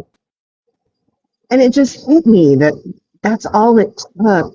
Even this smaller little protest on a corner changed this woman's opinion of our entire area. Mm-hmm. And so that was really profound to me, and I felt like it was ended up being the reason why we were out there, is to show, even though we're a smaller town in Texas, north of Austin, we're not as conservative as you might think we are. So yeah, I just wanted to share that. I thought it was was awesome. I agree. There are blue dots everywhere. Our mod Sam posted a picture in our chat about a rally that she went to, and I forgot what you said, Sam. That I'm not sure if you're still here, if you had to go out, run off and do your stuff, but I think you said there were like 75 or 100 people there, and in bright red northwestern or northern Missouri or Arkansas, the fact that many people showed up and were willing to be that loud, and that's why I say that these numbers are these numbers. But I think there's really no way to measure. It's hard to measure sentiment. It's one of those things that's difficult to measure, but the fact that people are feeling more empowered to participate in things like this is great. And thank you for sharing your story. I really appreciate that. And thanks for being here and for your support. And for all of your work. Thank you. All right, bye-bye. Thank you. I appreciate that. Have a good day. It's true, right? I mean, sure, we cover the news the way we cover the news. Like, I always try to, to not everything, always try to add a little bit of personality to it, so it's not always like slap you in the face, because the news itself it does that. For this, though, this is one of those things. I'm glad to be a part of it. It was great to be part of it. And again, I keep referencing the creators that I got to hang out with, because they're just good people. They're just good people. Yeah, like, you never know. Like, is this person, like, do they have a twin, and their twin is the one that does the show, and then they show up? But no, they're good people. They're really, really good people. Actually, I'm going to do this right now. RJ will laugh. He'll appreciate that. But this was one of my favorite pictures from the entire event. I have to find it.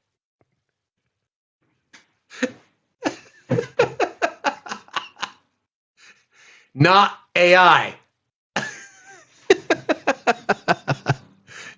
It was great. Sorry, bro. I appreciate you, though.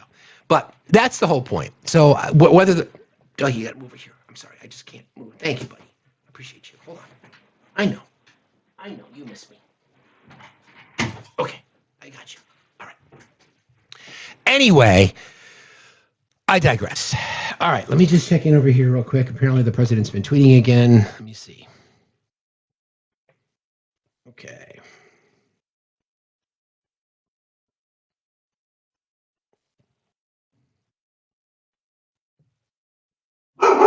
Okay. Hector, thank you. Hector says he's weaponizing his black privilege and starting a $10 train for the Do Something tour. Hashtag for Hector. You better read this. Thank you, bro. I appreciate you very, very much. So Hector's thrown it down. He's starting the $10 train in support of the Do Something tour. Yeah. I see you, Ryan. I got you, bro. Good day, friend. How are you today? I'm good. I just wanted to come up here and say thank you for everything first. It was good to see you guys at the protest.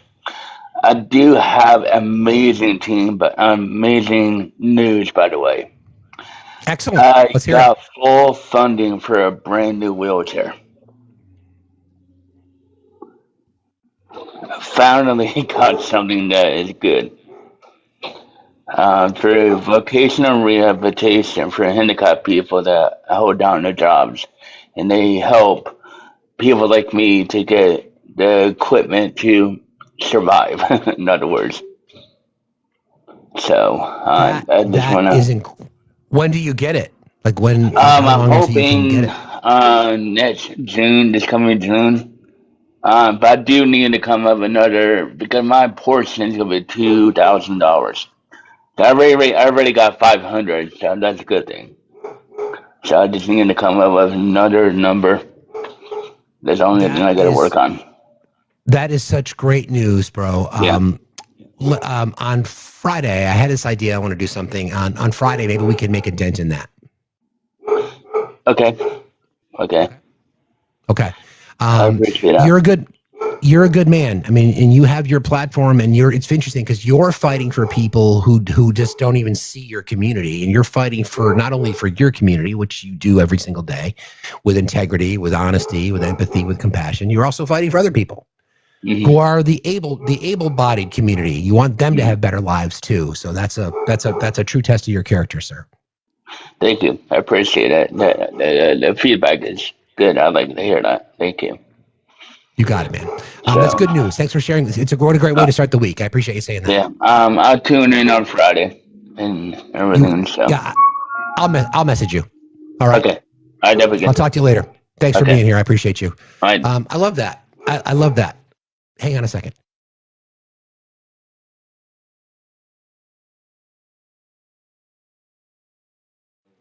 All right. Let me just make a quick change to this here. I gotta do math in my head. That would be, I think that's right. You guys know Monica. She's usually on with Olive sometimes after me, and it's funny because I have this little game that I play with her that she likes round numbers. So if I do donate to her live goals, I always do it with non-round numbers. I think she likes a joke. But maybe she doesn't. So sorry, Mon. Thank you all for being here. I appreciate it. Okay. I am running. I don't know what the fuck I'm running on because I have literally had no sleep, but I'm still standing and my coffee cup is empty and I'm out of coffee.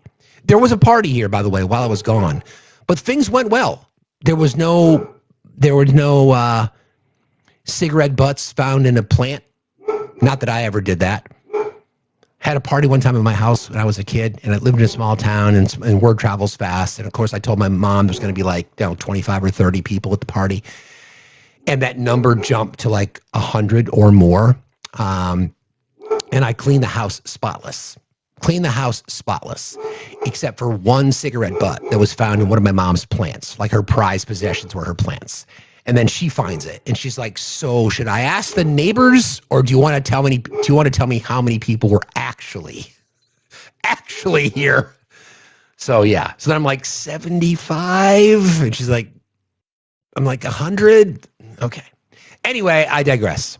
Yeah, busted. Okay. So a few other things here I wanted to kind of cover off on, and then I might wrap a little bit early today. I think I covered this. Kipper. Please, buddy. All right, I want to talk about the Strait a little bit, because as we know, the things have escalated. The president's made promises. Iran's playing hardball. We know that there are going to be troops deployed. There was when we were together over the weekend, there was a conversation about a Marine being captured on Karg Island. We went through the research process, and I could not find any evidence of that. First of all, we didn't know why there would be any Marines had been deployed there at that particular point. Why one would have been captured? But it does look like that's part of the deployment plan going forward. It does look like there will be troops on the ground. Iran has made some pretty serious threats that if that does happen, and it seems like it might, although who knows, that there will be loss of life. So the question really comes down to the Strait of Hormuz. And this goes back to what we talked about this when this first started happening, the fact that the president is now expecting NATO countries and some of our Middle Eastern partners to sort of step up as part of security. You would think that they would have had this coalition built in advance to know who your friends are in a situation like this. You would think that would have happened. It didn't.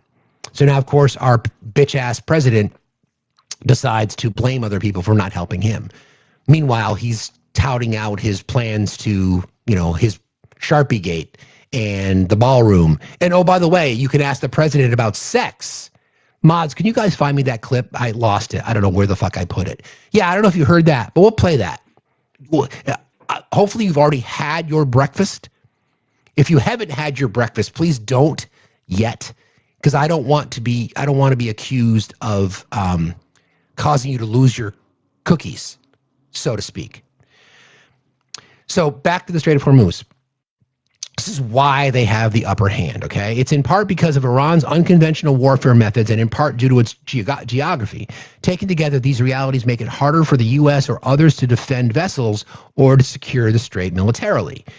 Iran has attacked at least 19 vessels since the war broke out, according to the Institute of the Study of War. Multiple ships affiliated with Iran, China, India, and Pakistan, however, have reportedly passed safely through the strait. Iran's long coastline is dotted with military installations, meaning it can't target tankers but it can target tankers that are far into the Gulf. Iran's many hills, valleys, and offshore islands make it easier to hide anti-ship missile and launchers. So, first of all, they have been planning for this. Second of all, their geography and their technology has enabled them to kind of fortify. So that strip is so narrow, and that they've been planning for this. Iran has deployed a multi-layered offensive strategy to control the strait. Land-based missiles. Iran's long coastline means that it's missile batteries that have a wide reach and are difficult to eliminate because they can be moved from place to place. Sea mines. Iran has an extensive ability to lay mines with smaller boats. A source told CNN, which makes its mining activities more difficult to surveil and to combat. And then attack drones. Iranian-designed Shahed attack drones, also called unmanned aerial vehicles or UAVs, are cheap to mass produce. Meanwhile, the missiles needed to shoot them down cost millions. Apparently they're advancing their technology now where some of the drones are also used to intercept either other drones or jets. So not good. Iranian threats to civilian vessels include deployment of multi-layered offensive strategies to control the strait, like small boats, for example. Iran is believed to be deploying some small crewed vessels and uncrewed surface vessels, essentially drone boats packed with explosives that can attack tankers. Ukrainians did that effectively. They took out a lot of signature and flagships in the Russian Navy. Also subs. The U.S. has taken out many of Iran's naval vessels and major submarines, but midget submarines still potentially pose a threat, according to analysts. And then finally, potential U.S. methods for protection. Iran's strategy has effectively closed the strait, and the U.S. is considering naval operations to secure the waterway. Warships and patrol aircraft. Any naval mission to help ships safely pass through the strait would require layered defenses, including satellite surveillance and protection by warships, plus patrol aircraft to fly ahead. So all in all, the reason why that this is so critical is because there was no plan for this. And again, gas prices nationally on average will hit $4 tomorrow because they're at $3.99 right now. And it's just going to get worse. It's not going to get better. It's going to get worse. And I don't, the posturing that you're going to get from the White House, because there's no possible way the president would say anything other than we are winning. Friends, I try to be as objective as possible every time we report the news. We just report the facts. Sure, I'll offer my opinion, but from my opinion, which is rooted in what we've been reading about this, there was never a plan here. There was never a plan. I think the expectation was Bibi and others stroked the ego so hard of the president, glazed him big time, told him how great the U.S. military is, told him that there's no country in the world that can stand up to it, and he took that, as did Pete Hegseth. He took it. And now there's no plan. There's no plan to reopen the Gulf. There's no plan to how you effectively and safely invade. There will be loss of life. There'll be loss of thousands of lives potentially. To what? For what? For what? Literally for what? No one seems to know. So I guess we'll see how that goes. Okay, I've got this for you guys. This is, no, I'm not. I didn't ignore it. I saw it. So this is our president, friends. I just want to make sure people understand that what we're talking about here. This was a soundbite from News Nation. This is the president speaking again. I just want you all to know, if you need some advice, he's your boy. The opportunity to overcome every challenge, defeat every threat, and America and our allies will thrive and prosper and win like no nations have ever won before. You're going to win like you've never had before. So I want to just thank everybody very much, and I'm asked to take a few questions, and unlike other politicians, they would like the questions screened. I don't ask for screening of the questions. You can ask me anything you want. You can talk sex, you can do whatever the hell you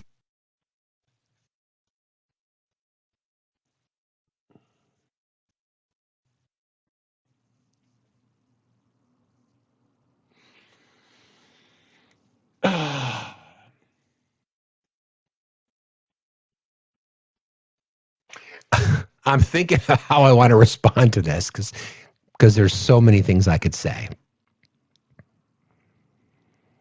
Let's talk about sex, baby. Let's talk about you and me. Let's talk about all the good things, all the good times and the bad times. Yeah. Anyway, yeah. you want. We'll seize every opportunity to overcome every challenge, defeat every threat, and America and our allies will thrive and prosper and win like no nations have ever won before. You're going to win like you've never had before. So I want to just thank everybody very much, and I'm asked to take a few questions, and unlike other politicians, they would like the questions screened. I don't ask for screening of the questions. You can ask me anything you want. You can talk sex, you can do whatever the hell you want. Again, if I was in the press room, and the president, hold on a second.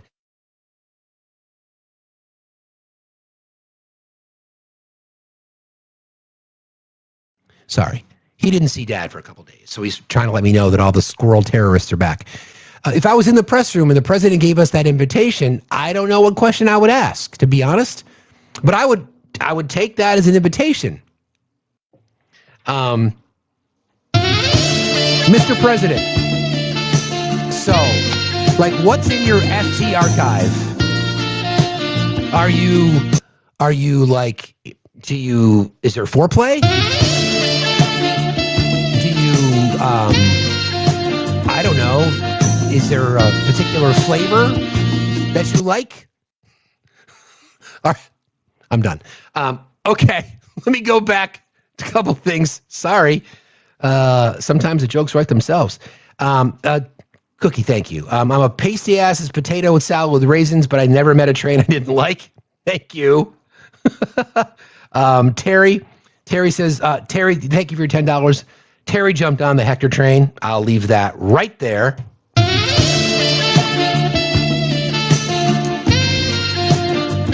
If you know, you know. Also, Kate also says, Kate's also on the Hector train. Yeah, so the train car is full, apparently. But thank you, brother, and thank you all for your kindness and your contributions. Brown chicken, brown cow, indeed. Did somebody request that I miss an invite? I guess I did. Okay, so what have we learned today, friends? We've learned that our president is focused on sex talk.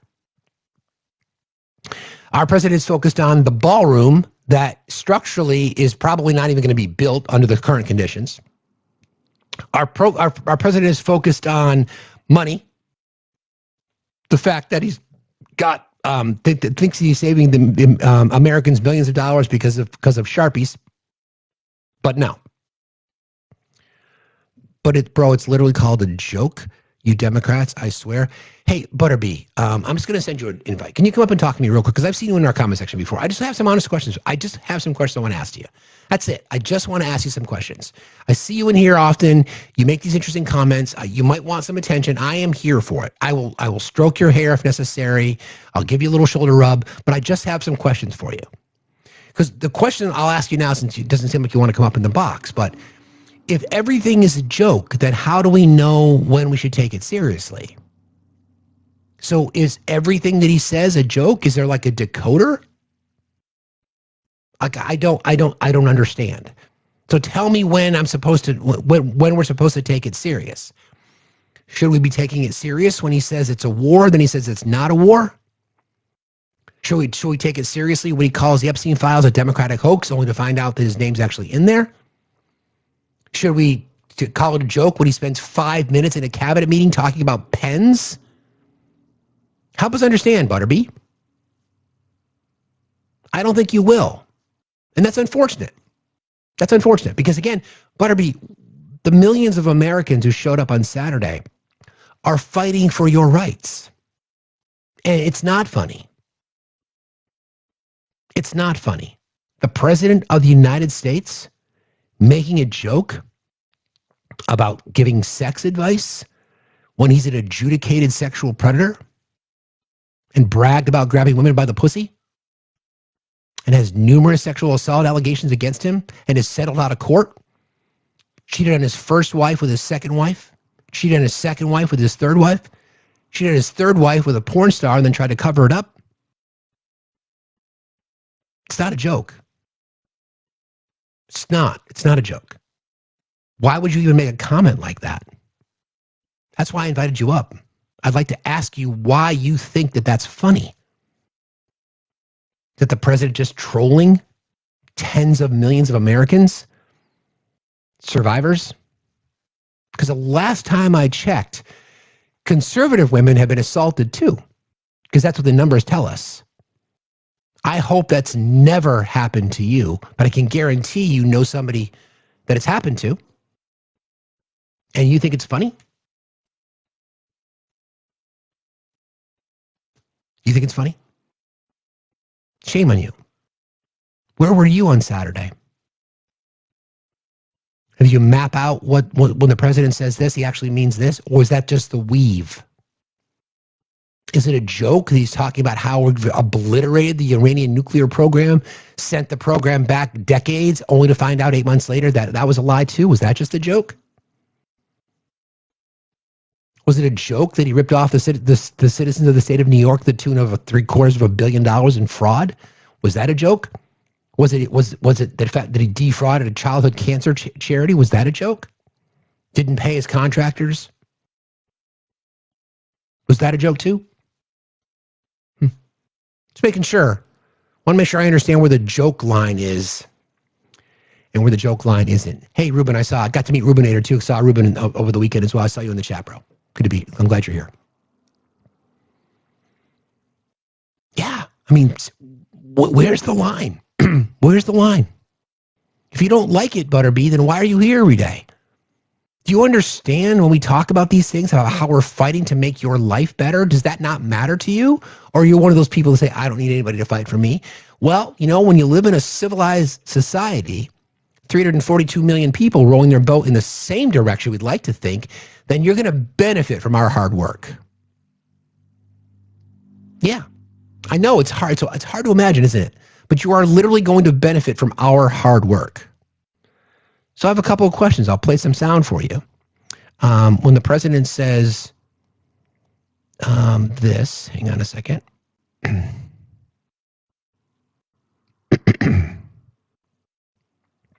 I want you to listen to what he has to say here about the war, non-war. Reasons. Number one is they want to deflect from all of the tremendous success that we're having in this military operation. I won't use the word war because they say if you use the word war, that's maybe not a good thing to do. They don't like the word war because you're supposed to get approval. So I'll use the word military operation, which is really what it is. It's called a military decimation. But they don't like the good publicity. They don't like to see us succeed. They want to see our country fail. So he's basically admitting that what he's doing is illegal just by using semantics. Was he just joking around there, Butter? I want to make sure I understand properly. Because when the president says it's not a war, but then he tells people that it actually is a war, how do we square that? How do we square that? Or was this a joke when the president talks about the people that he likes to surround himself with? I just want to make sure I understand. I just want to know where the joke line is. Was this a joke when he said this? I always like to hang around with losers, actually, because it makes me feel better. Oh, I like to hang around with losers because it makes me feel better. I hate guys that are very, very successful and you have to listen to their success stories. I like people that like to listen to my success. But I find, and I found this, and I'm only kidding, I want to say that, right? Sort of. But I find that people that win, it's much easier to lead when you're successful and you win. You know, Vince Lombardi was a very tough person, a very tough football coach. He was sort of a violent guy, actually. I knew him. But he won, and he got away with things because he won. One more time. Good thing to have a lot of losers. I always like to hang around with losers, actually, because it makes me feel better. You are the company you keep. Smart people don't like me. What about that, Butter? Was he just kidding then? That he likes to surround himself with losers? Or is he just admitting that he is surrounded by a bunch of losers? Trump doesn't want anybody in the room that's smarter than he is. As someone who's been a leader in organizations, it was always my goal to hire people that are smarter than me, that could take my job. That's what good leaders do, right? That's what good leaders do. You want people around you. You don't want yes men and women. You want people, at least I did. I didn't want that. I wanted people to challenge me. I want people to challenge my beliefs, to challenge my intention, to challenge what I wanted to do. And then we have a conversation about it. Sometimes ultimately when you're the boss, you ultimately have to make the decision.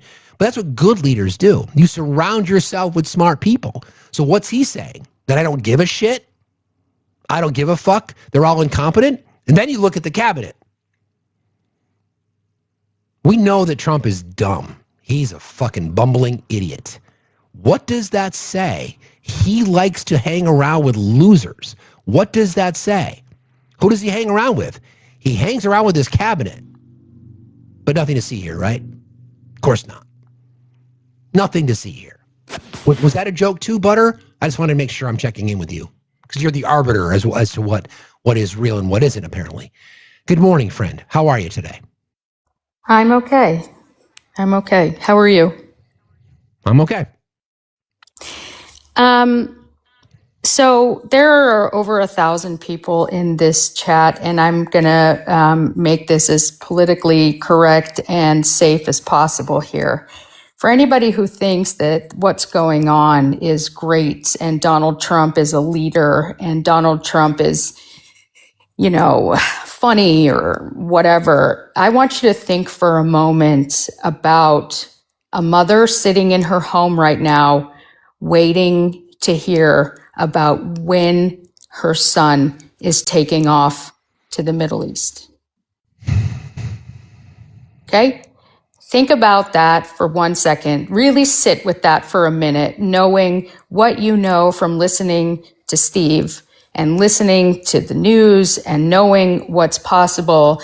If you knew that the next phone call that you got from your child was the last time you will ever speak with them again, And it is all because of Donald Trump.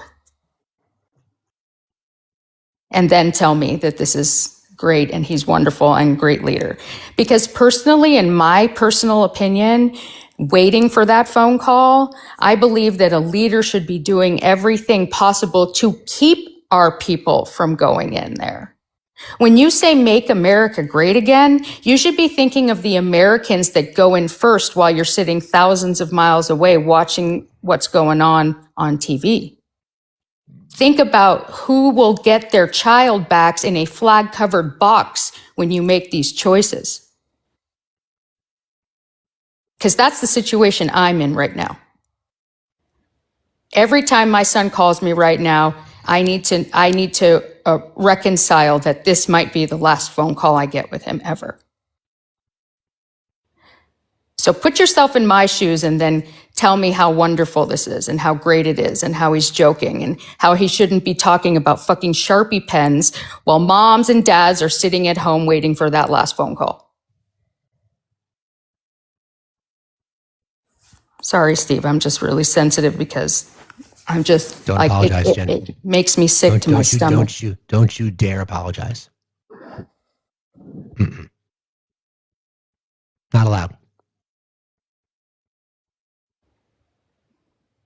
So for people like Butter, and for people who are out there saying it's just the weave, it's just Trump trolling, it's just him, owning the libs. Did you hear what she just said? And Jen is the voice of other moms and dads who are now in the same position. And here we are all over again. Is that just him just kidding? Is that just him owning the libs? Is that just him trolling? That's just a joke?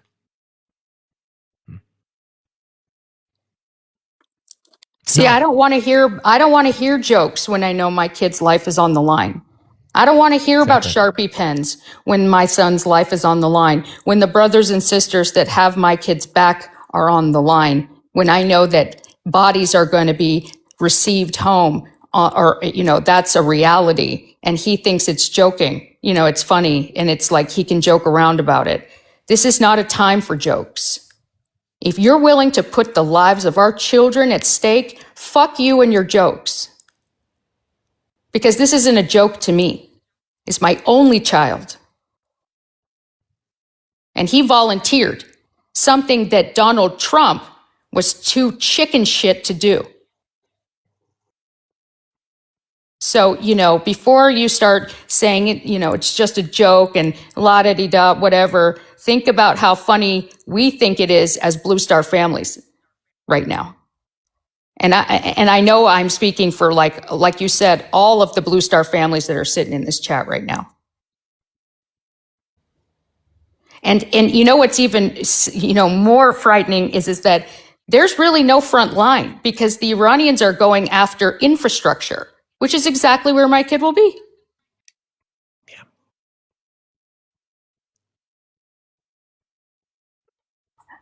It's not funny when your kid is on the line. It's not funny when you have skin in the game.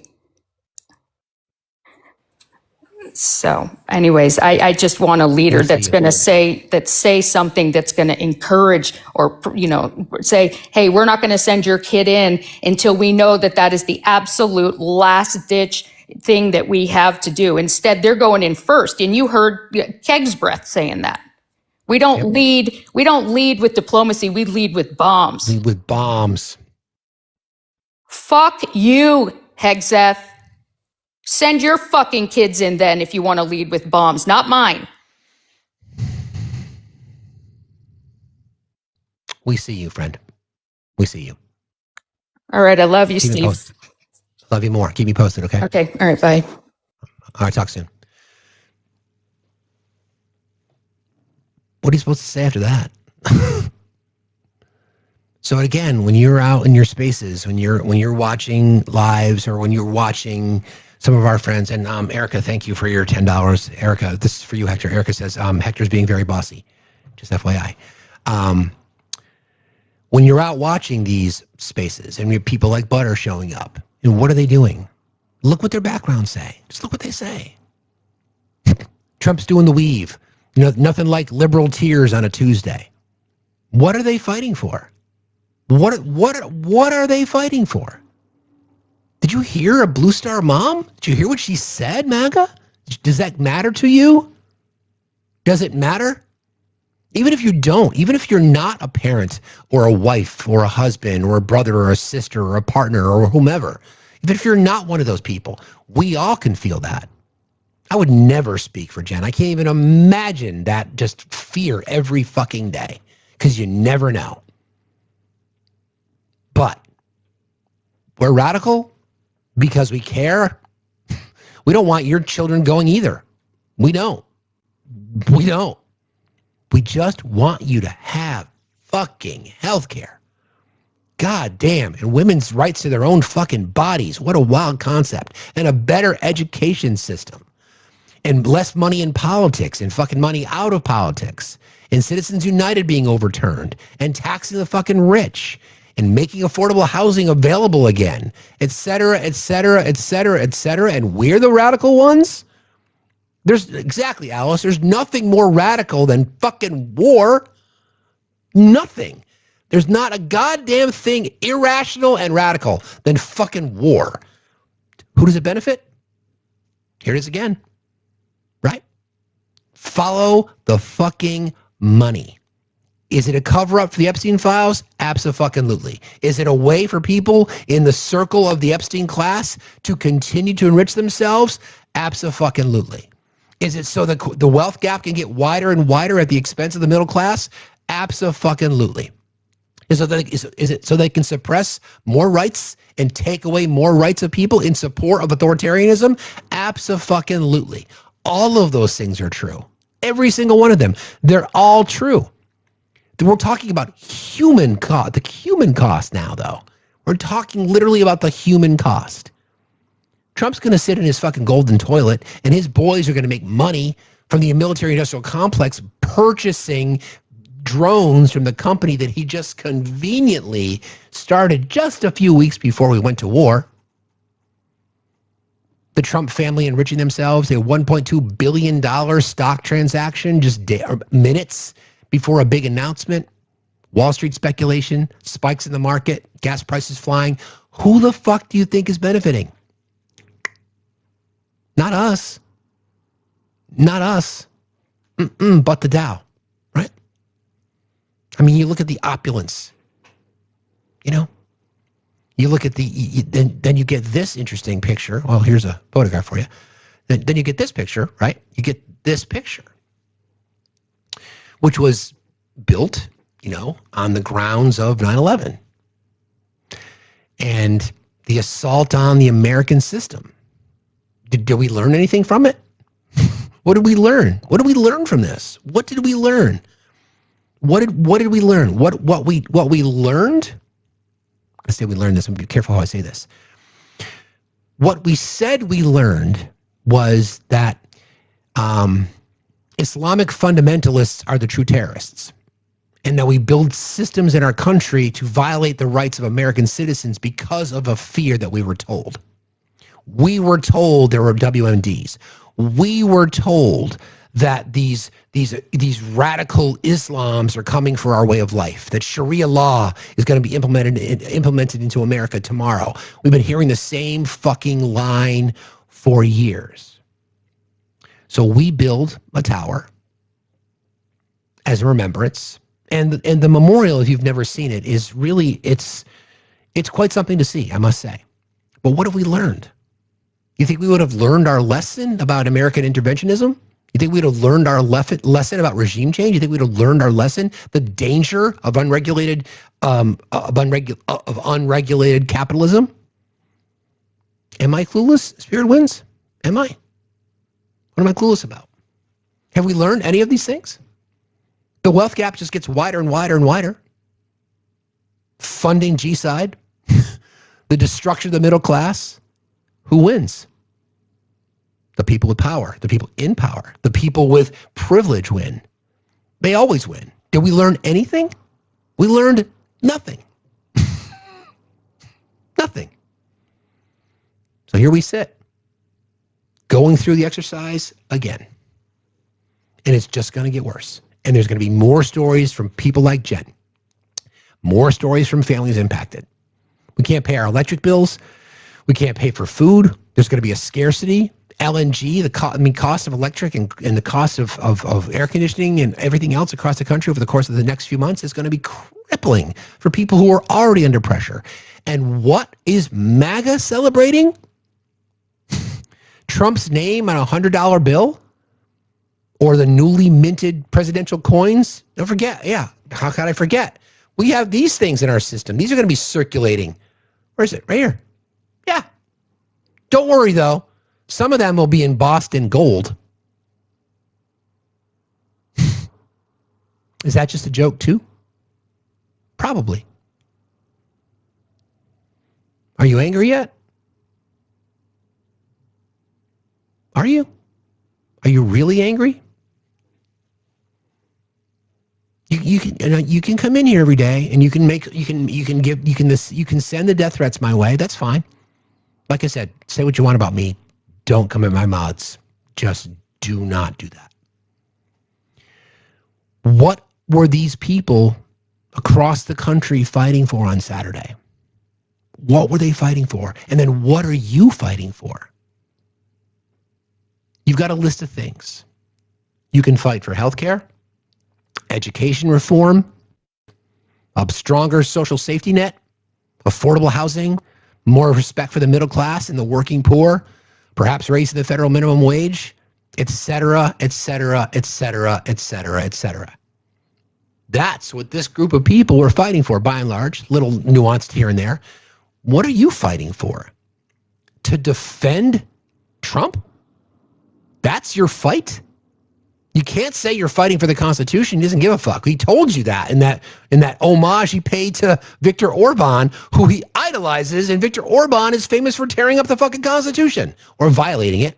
Can't be fighting for that. You can't be fighting for law and order. You can't be fighting for that. You can't be fighting for the protection of girls, women and men's sports, et cetera, men and women's sports, et cetera, et cetera. You're not fighting for that because you're just hypocrites. You're not fighting for anything. You've been sold a fucking lie. I want more people like Scooby. I want more people like TJ. I want more people like our friend Mike, who finally realize it, whether it's from watching our show or from watching other people or listening to something else. Those are the people, guess what, that we're still fighting for. I had people threaten to take my fucking head off, literally. And I responded by saying, you know what, I appreciate that, thanks. I'd like you to have health care, especially mental health care. It's a fucking pretty baseline fundamental difference, right? I mean, it shouldn't be overcomplicated. That's what this was about. That's what this is about. But people don't see it that way. People don't see the fact that people organized in support of something. That's what Do Something to me is about. Just to remind people, what the fuck are you fighting for? What's important to you?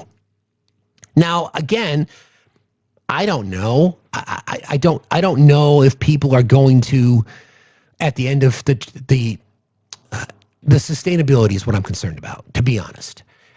It's always been a concern of mine. We talk about this often about how Americans by and large have become apathetic. Maybe apathetic's not the right word. I guess it is. Yeah, apathetic, but entitled for sure. The expectation is that we have to do this right now. And if I can't have it right now, if the Uber Eats is not at my door in 5 minutes, I'm going to write a bad Yelp review. I mean, I joke about it, but that's what it feels like. What are we, if we're not fighting for the things that are the most important, then what the fuck is the point? People ask me, I got asked over the weekend, like, do you really think we're going to have midterms? I do. I have to think that. Because I wouldn't be doing you a service if I was up here talking about it and then saying, oh yeah, but I don't think they're going to happen. I do believe they're going to happen. I really do.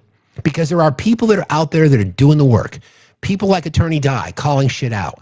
People like Mark Elias, the Democracy Docket, for fighting in the court system. We can look at polling numbers. Trump is in the fucking toilet. The Republicans absolutely fucking know they are about to get decimated in the midterms. And what are their followers doing? They're saying, well, the only way to avoid getting our heads handed to us is to cheat and suppress the fucking vote. Got some sound in that too. from our dear leader. This was him talking to the National Republican Conference. This is just a couple days ago. Here's the whole story. But from now until November, we're going to fight, and I'm going to personally campaign for every one of you. We're going to go to win in midterms. We're going to have even bigger majorities in the House and the Senate. Who the fuck is he talking to? Who is he trying? And they're cheering. You're going to have bigger majorities in the House and the Senate. So there's reporting that came out from the Washington Post last week about how, and this has been known for a while, that because he's a toddler, they can't give him his daily briefing. It's got to be summarized, large font, pictures as much as possible, right? So they're just giving him information. We're going to tell him we're doing great. We're going to tell him we're winning the war. We're going to tell him that Republicans are going to win a majority. If that were the case, my guy, then why are you so concerned about the SAVE Act? He's sundown. He's in obvious cognitive decline. There's no doubt about it. So they're just going to feed him stuff. It literally feels like a feeding tube. That's what it feels like. They're just going to give him enough just to stay engaged, just so he feels like he's got something important. Because when he riffs, he wants to offer sex advice.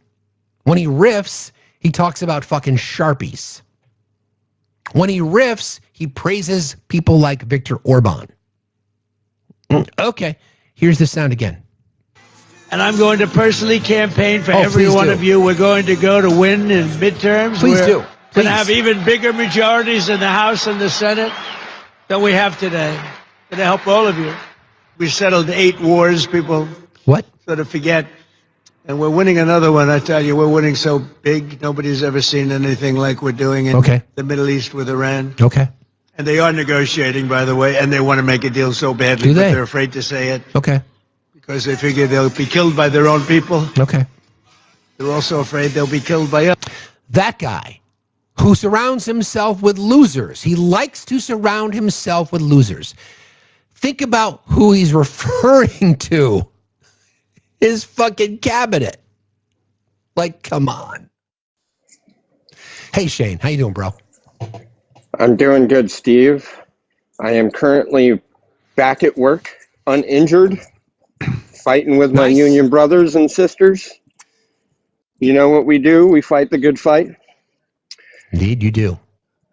So, I want to remind a few of the maggots in the chat that when you say that we are clueless, just a reminder, you fucking idiots still don't know how tariffs work. That's a good point. You motherfuckers had the balls to sit here and tell us that executive orders are law. Good point. You motherfuckers think that when a president is the president, that is the party in charge of the government, even if there is an opposing majority party in the House. You motherfuckers don't understand how governance works, and you are the fucking problem. I am tired of coddling you. I am tired of walking you down the path of intelligence and intellect. I am tired of picking up after you when you put our country into fucking shambles. I want to remind you, MAGA, you are not the majority. You represent 22.7% or less of the nation. You are not the majority. You are drastically outnumbered, and those numbers are increasing on the daily. So remember, when a Blue Star family tells you that you chose the wrong fucking thing and you want to make jokes in the comments, just a reminder, there are men like me that will gladly stand 10 toes down on fucking business. You are not the majority of the society. We outnumber you. Remember that. It's about time that you start respecting people and realizing that one day your time is coming. You will not be in charge, you will not have rule, and you will pay for all of this. I'm done being nice, Steve. I know you are. So here's the thing, though. So, MAGA, if you're listening, that probably really triggered you. But I'm going to ask Shane a question, and I want you to listen to his answer. Shane, those same people that you're criticizing, do you want them to have health care? Absolutely. You see how easy that is, MAGA? You see how easy that is? That's what we're fighting for. Hey, MAGA, just a reminder. I want you to hear this very clearly. I want you to have everything I have. I want your kids to have that union job where they are taken care of by their brothers and sisters and the company they work for. I want you and your children to have universal fucking health care so you never have to question whether or not you should go to the hospital because something hurts. I want higher education for everybody so I don't have to spend hours teaching you how fucking subcommittees work. I want everything I have for you and more. And you laugh at me. You criticize me. You denigrate me. For what? For standing up for you?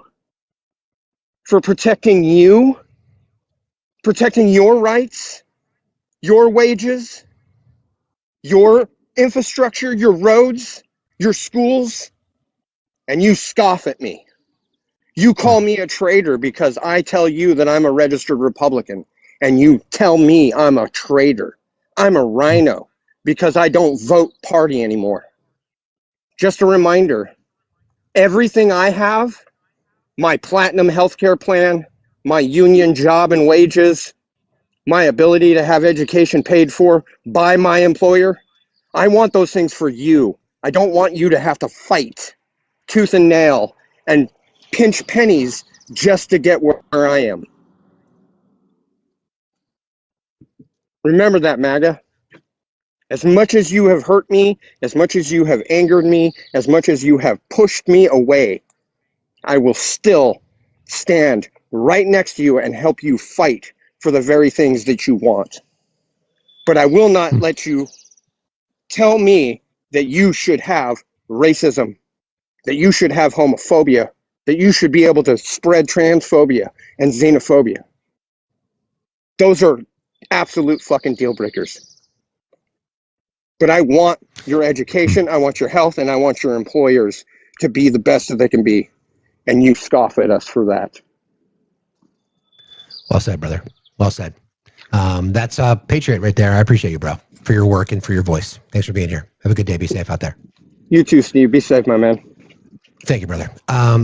That's the message, right? So what the fuck we're fighting for? It's like, what are we fighting for? If that's the criticism, I'll take it. Hey, Ursus, how are you? Hey, man, I'm fine. How about you? Doing fine, thank you. To what do we owe this honor, sir? Oh, I was curious when you talked about how the inner circle around Trump is feeding him, disinformation in essence, and like a max session of today's topics. Wouldn't that be illegal? I mean, to misinform, but how would that? I mean, I know very little about the American civil service, but at least in Denmark, there are these apolitical core of the civil service that are career civil servants, and then when there's a new minister from a party, they probably have a spin doctor and a secretary that is appointed by them, but most of the core are like career bureaucrats. Wouldn't they want to keep their careers instead of, lying to the president? And is there a precedent of these people being held accountable after the fact? It's a great question, Ursus, and this is the ultimate debate of our time. So the president, Trump has always been about plausible deniability. So I'll go back to January 6th for just a second. So when he said peacefully and patriotically, That is, if you think about what rhetoric MAGA uses now, they'll use that. Well, the president said, go there peacefully and patriotically. He also said, fight like hell, like 20 times in that particular speech. And then the question is, did the insurrectionist riotous traitors go there peacefully and patriotically, or did they fight like hell? I think we know the answer to that. Similarly here, when I say that they are feeding him information, I can imagine what it would look like. Summarized like index cards with a big font in a Sharpie that says, the war's going well, sir. We just bombed this particular facility, and we have we're talking about sending troops in. Now, whatever that might be, Trump's going to put his own interpretation on it. Is he lying? Yes. Does he believe that he's lying? No. That's the dangerous part. When he says that we're winning the war, in my opinion, I think he really believes that we are. That's the danger. Yeah. And then the part two to your question, holding these people accountable. In the world of the Epstein class, that's going to be more and more difficult, which again, the American political system, we've got our midterm elections coming up in November, and the odds-on favorite to retain, and Congress has the House and the Senate. I think you know that. The House is very likely to flip. The overwhelming odds are the Democrats will take control of the House, and the Senate is back in play as well. When that happens is when you're going to start to see more hearings that are run by Democrats, because the majority party in our political system gets to chair all the various committees. So when there's investigations done, the Democrats then control who gets subpoenaed, when they're supposed to be there, who will be held in contempt. Do I have a lot of hope that a lot of the people that are responsible will be held accountable? I have some hope, but not a bunch. Yeah, because they're all of the same political class, essentially. The corporate class, the billionaire Epstein class, yes. Yeah.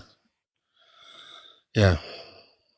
Well, it's not dissimilar in Denmark. As long as you have a majority in parliament, you will never face the music for anything you've done. That's probably true everywhere.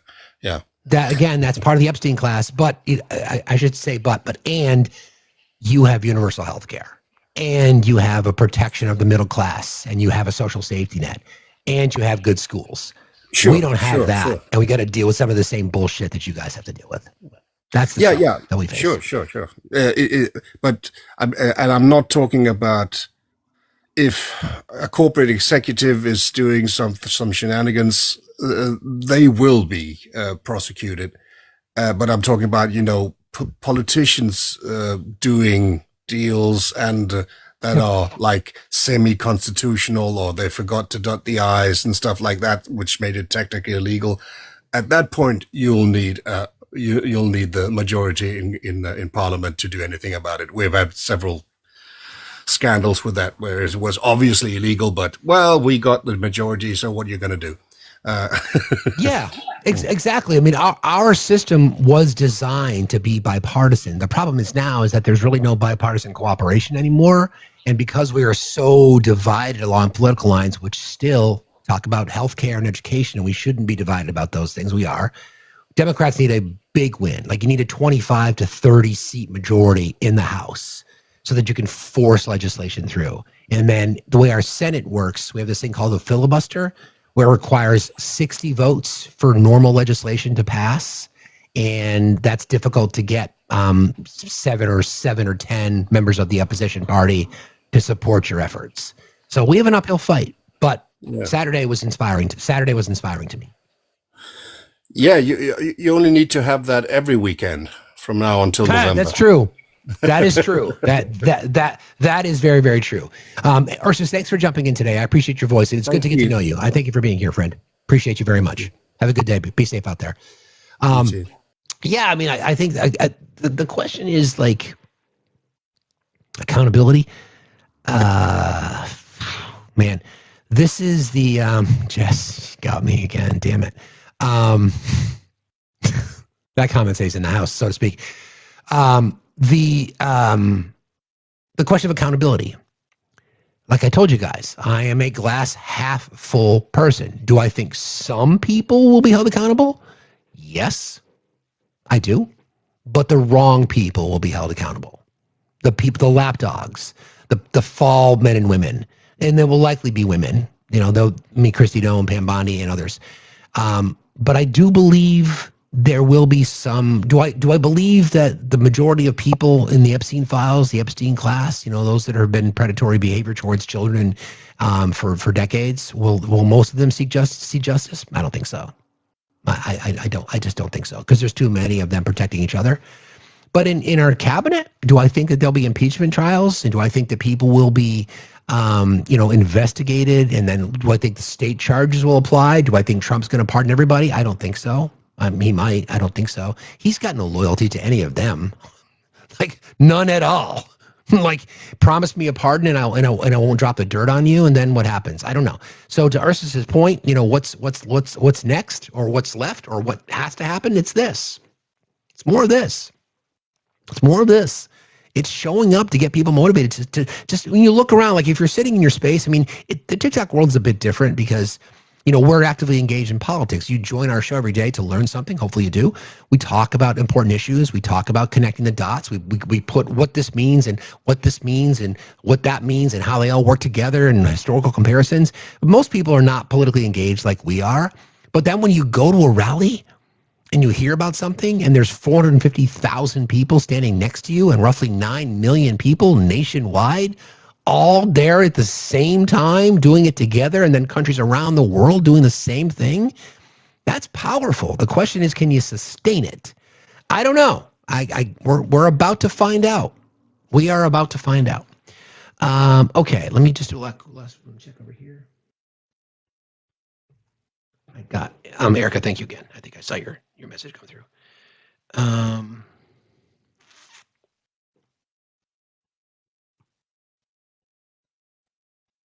Thank you to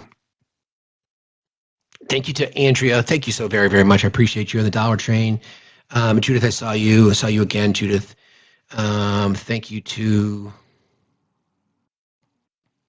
got that covered.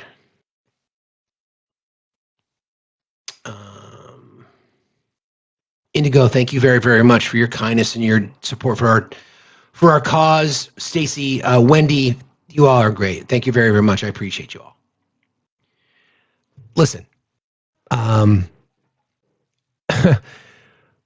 only thing that I think any of us can ask of ourselves and each other is just try to aspire to be the best version of yourself that you can be. I've heard Ash talk about this on her lives, about the struggle with men is that men just aren't willing to love themselves, right? It's one of the biggest issues that's holding us back. And I think that meant a lot to me when I heard her talking about that, because it really applies in so many areas, right? We can't fix a problem that we don't see as a problem. Like, we're not going to be able to solve this issue of the red pill or counter programming to the red pill or to the manosphere unless we're willing to say that affected me.